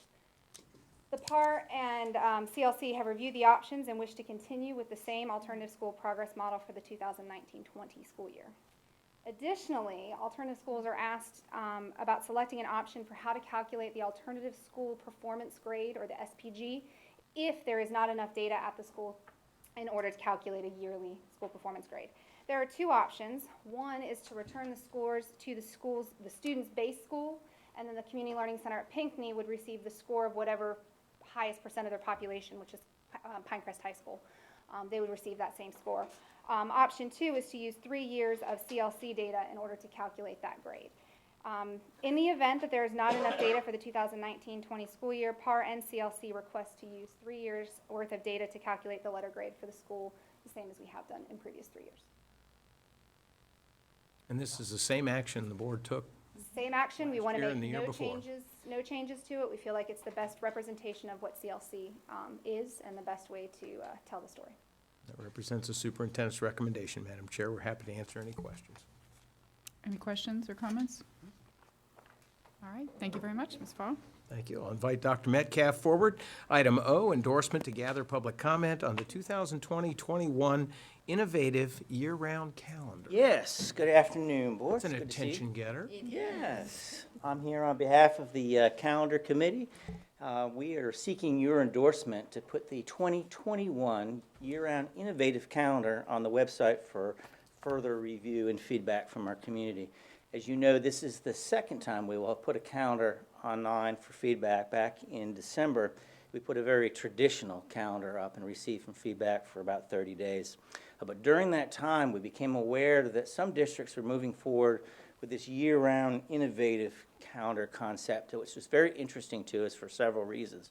It connected with the community college's calendar. Starts on August 10th for students, but they're finished before Memorial Day. First semester classes are complete before the holiday in December. There's an extended period of break in December. There's a break in the second semester in February, a 4-day long weekend for students as well. It was very interesting to us and met a lot of the ideas that you had supported in previous discussions.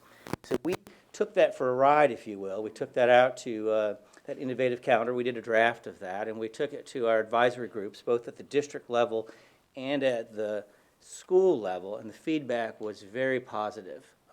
So we'd now like to take it out and get some further feedback from the community. One additional thing I wanted to note on that calendar, though, that it has 2 intersessions in it, too, which we found very interesting. And in order to be a year-round calendar, we're required to have intersessions during the summer. So there's 2 of them. That's when we'll do our STEM camps. It's when we'll do reading camps, our summer school, some of the same things that we do. We'll just fit them into those 2 intersessions and meet that particular requirement. So it's not the whole 3-week period that you've identified, it's just during that time frame. During those periods of time, yes. But we need to note that we have those intersessions going on that calendar in order to be able to We're going to consider be it more a year-round. intentional and just, instead of saying it's convenient to do Yes. it then, it's part of a much more structured approach to calendar. So our plan is to put this online on May 14th, keep it up through June 14th for feedback.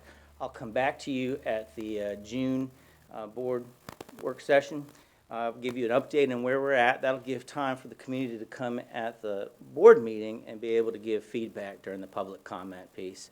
And then in July, on July 8th, we'll make a recommendation. 2 important things to remember. First of all, if for some reason the state comes in or the General Assembly comes in and says you're not going to be allowed to implement such a calendar, we've already run up the flag with the traditional calendar. We've already got the feedback on that. So we have that in our back pocket if we need to use it. The second thing to remember is this is for 2021. So we're still a year away from when this would be implemented. We're far in advance of when we're required to submit our calendar to the state, so we're in good shape there too. So we do want to obviously let our community know as soon as possible, and the hope is we can make a recommendation in July. Yeah, Connect Ed going out. do a Connect Ed, and then, of course, Catherine will do all her magic with getting it out onto the website. Because the public comment would be in our June meeting, and that's the Monday after school gets out. So there'll be a lot of folks already on vacation, but if they provide input on They'll have the two ways to portal do will that. be They'll very certainly be able to important. do it through the portal, and that's the traditional way. But they also have an opportunity to come in June if they'd like. Right. And so the intercessions will give teachers opportunity to work during the summer if they want to. It will be no different than it is now. Okay. So they'll work, if they're contracted to do that for STEM camp, for example, is a place where we do that, or summer school is a time when we do that. But there's really no change to our summer plans other than we're intentionally fitting them into that intercession time. Okay. What about for 10-month employees? Would that change their, It will not change, it has no change to their contract whatsoever. It's the same number of days that they would be working. It just rearranges the It calendar. rearranges. Yep. It might be worth noting, we basically ran this calendar, about 8 years We did. ago? When We did. I can remember going back to school the first week of August. The feedback. Oh, yes. And until the state stepped in, the General Assembly stepped in and mandated the start and stop days, then we had this calendar flexibility. And it was wonderful to have the exams before Christmas. It was hard going back to work August 1st, but, I'd already been out a full 8 weeks at that point, because like this calendar does, it ends at the end of May, and you begin your vacations earlier.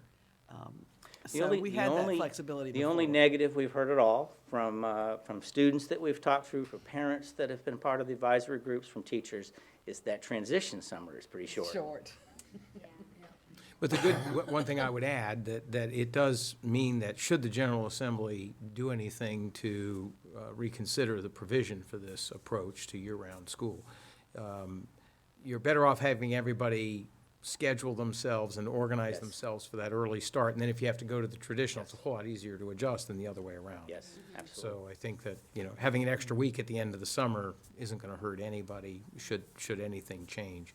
But as of now, as long as we take a structured approach and we think in terms of year-round school, then the state does afford some opportunities for creativity with that, as long as it's an intentional effort to look at year-round school. And I think that once we look at that community college calendar and we start being a little bit more structured and intentional about our summer sessions, intersessions that we're going to have, that creates some other opportunities that may grow in the summer that we haven't considered before.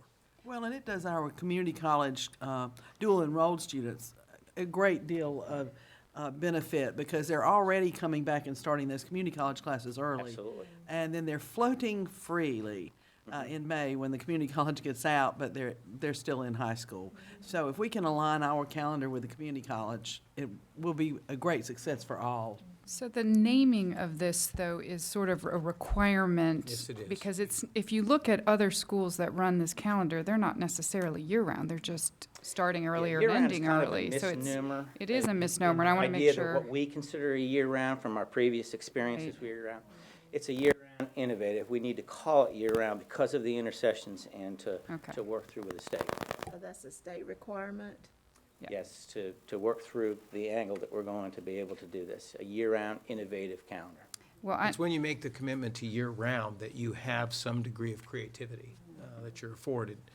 To the extent that you're stuck with the traditional calendar, then you're stuck with the traditional rules.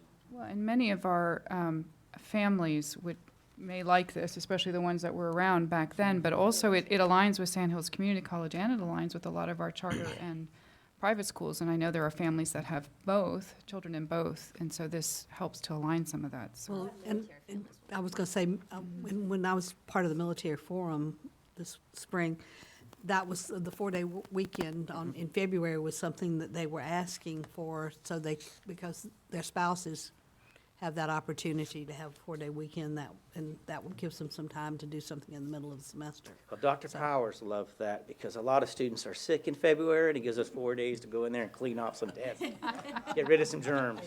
So the kids may be out, but the staff will be in there That's cleaning. correct. All right. Be beneficial for early graduates also. Yes. Yes, it will. Yes.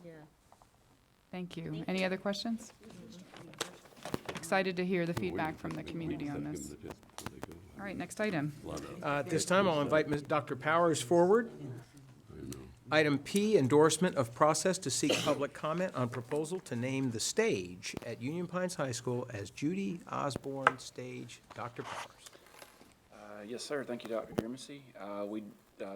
Dr. Grimacy did receive a formal request from numerous Union Pines High School students, staff members, and community members for the board to consider designation of the Union Pines High School stage as Judy Osborne Stage in honor of Miss Judy Osborne.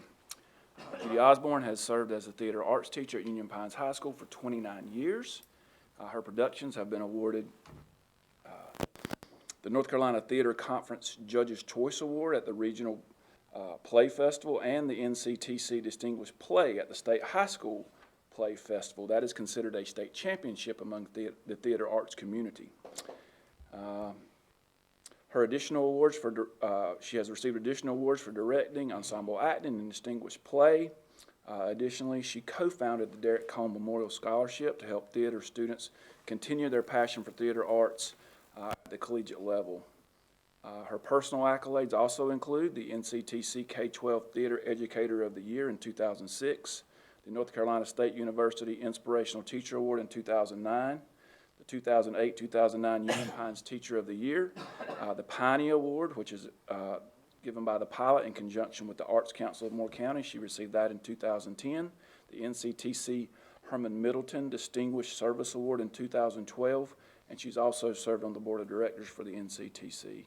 So Ms. Osborne's obvious service, distinguished service to Moore County schools, and in particular Union Pines High School, warrants further study, community support for this request. Therefore, the superintendent will request the school board's authorization to seek community input regarding this proposal. And in doing so, we'll invite community stakeholders to submit their input by letters to Andy McCormick, the principal of Union Pines. We'll also have an online portal available on the Union Pines High School website for online feedback. We'll also hold a community forum on May 15th, 2019 at 6 p.m. in the Union Pines High School Media Center. And then we'll plan to gather all that feedback back together and come back with a report to you at our June work session. Any questions or comments? I would love to read one of her letters, and I'm sorry, I read them all last night, but they were so, all the letters in support of her were very, just very descriptive of what she did to Union Pines. I just want to read one paragraph of one letter from Tyler Lee. Is that how you pronounce it? L-E-A. He said that she created an environment that taught dedication, loyalty, passion, enjoyment, and so many more of life's lessons. When we were focused only on our own individuality, she held the spotlight on the importance of an ensemble. By her own example, she showed us that hard work is the only force that will make our endeavors a reality. And when we were afraid to be ourselves, she made it okay for everyone to accept each other for who they are. And I just thought that was a beautiful testament of a teacher, and just what an honor for her former students and for staff to write these kinds of words for her. So I wanted to read that out loud. I just think we need to specify it does not come with approval to retire.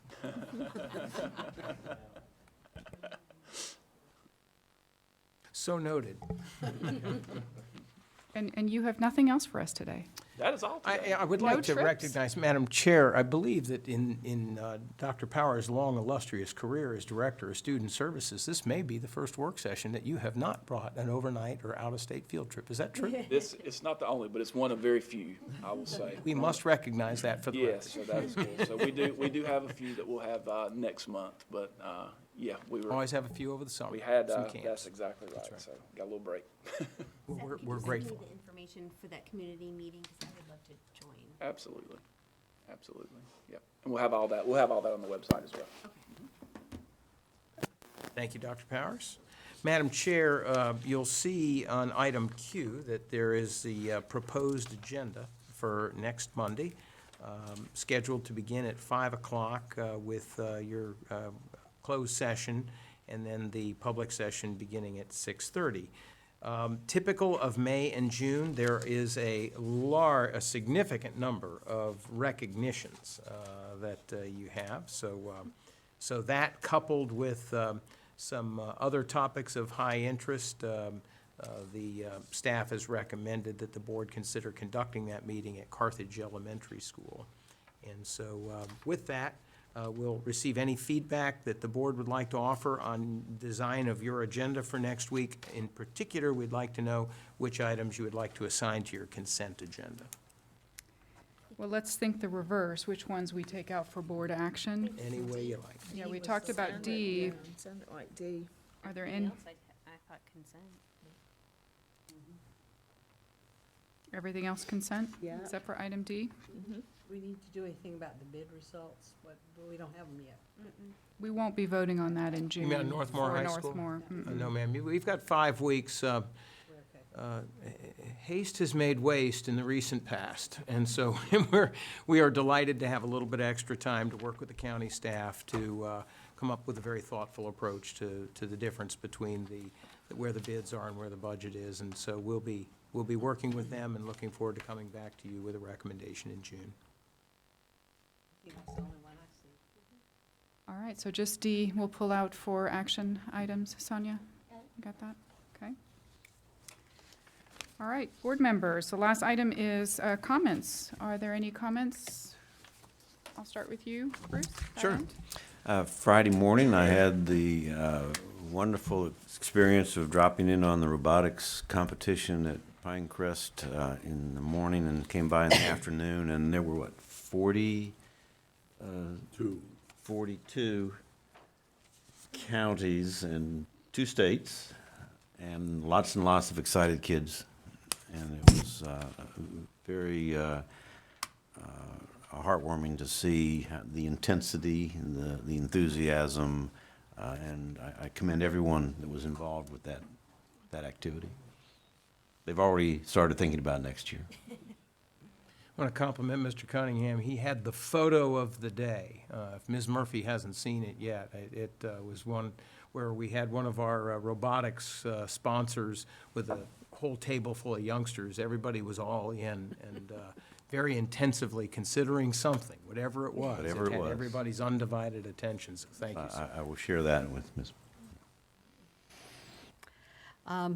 I too attended the robotics competition, and it was a great joy to see that many students and the wave of T-shirts in various colors so you could designate.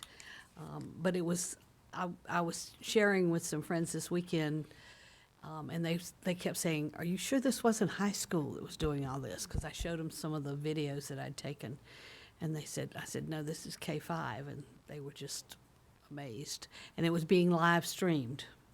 So that was good for a lot of people to be able to see that. And I want to thank the commissioners for coming and joining us at High Falls. This is Teacher Appreciation Week, and so we do appreciate our teachers. Thank you for all that you do.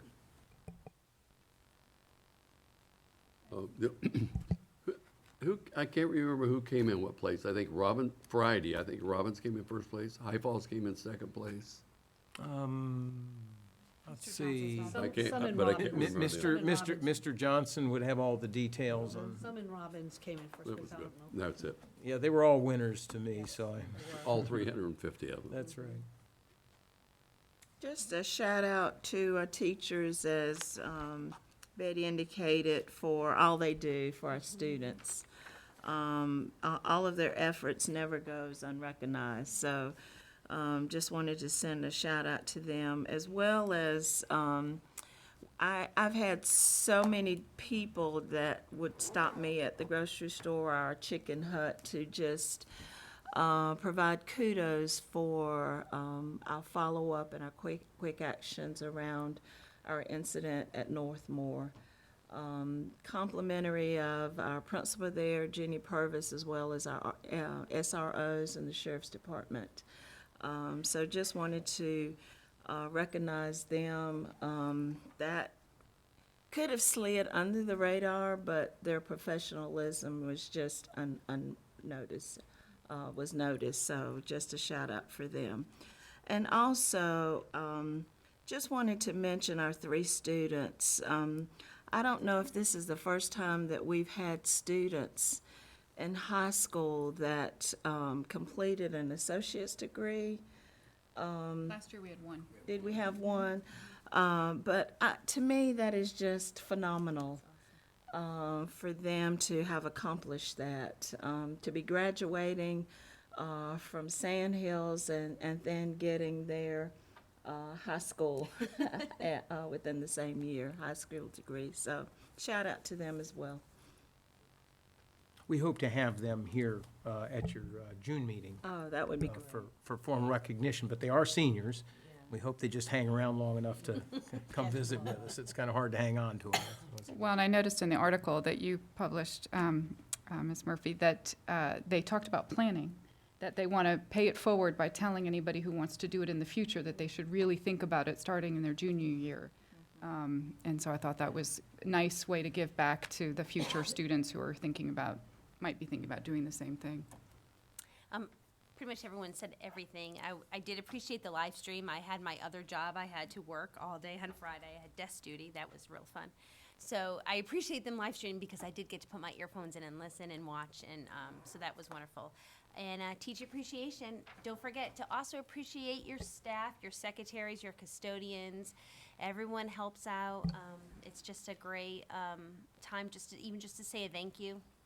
Draw a picture. My daughter's drawing pictures for all the secretaries, so it's just a great week to celebrate them. That's all. We shouldn't leave this evening without one last mention of tomorrow's meeting with the county commissioners, which begins at 10:30 a.m. Yes, ma'am. Correct? Tomorrow, Chair Wallen Miller, Dr. Grimacy, and Mr. Cox will put before our commissioners a request for $4.5 million in additional funding for the schools. Though this may seem like a large amount, it is our duty as members of the Board of Education to let our commissioners know just exactly what is needed to return our Moore County schools to the level our Moore County students deserve. This additional funding would put teachers back into the middle school and high school classrooms, restore positions for school resource officers, nurses, psychologists, and social workers. This additional funding would strengthen our technology programs and bring computers to younger children.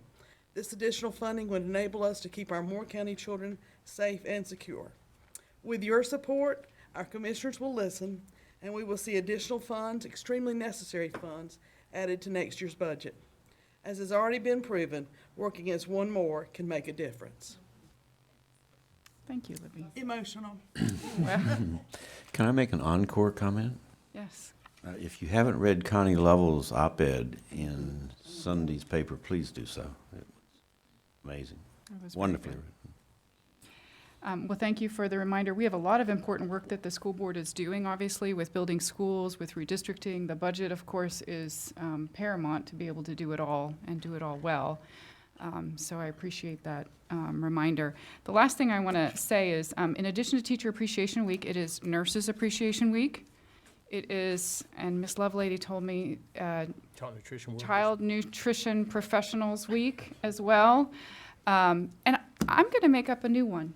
I think central office needs a week because you all have been working very hard all year long, particularly on just the multiple priorities that we have. And so I just want to say thank you for all your hard work, the long hours, your professionalism and your expertise. You all know a lot about what goes on in each of your areas, and we are grateful for that knowledge and that expertise to be able to support the school system. So that would just be my addition. So We'll give them Saturday and Sunday off. barely. That's not happening. We have to vote on something. Hey, now don't stretch it. Plug your ears. Plug your ears. With that, You got it. is Did you get a question earlier? yeah, I can ask you afterwards. Okay. Yeah. I apologize, I had to step out. That's okay. That's okay. Is there a motion to adjourn? So moved. All those in favor say aye. Aye. Any opposed? Motion carries. Thank you.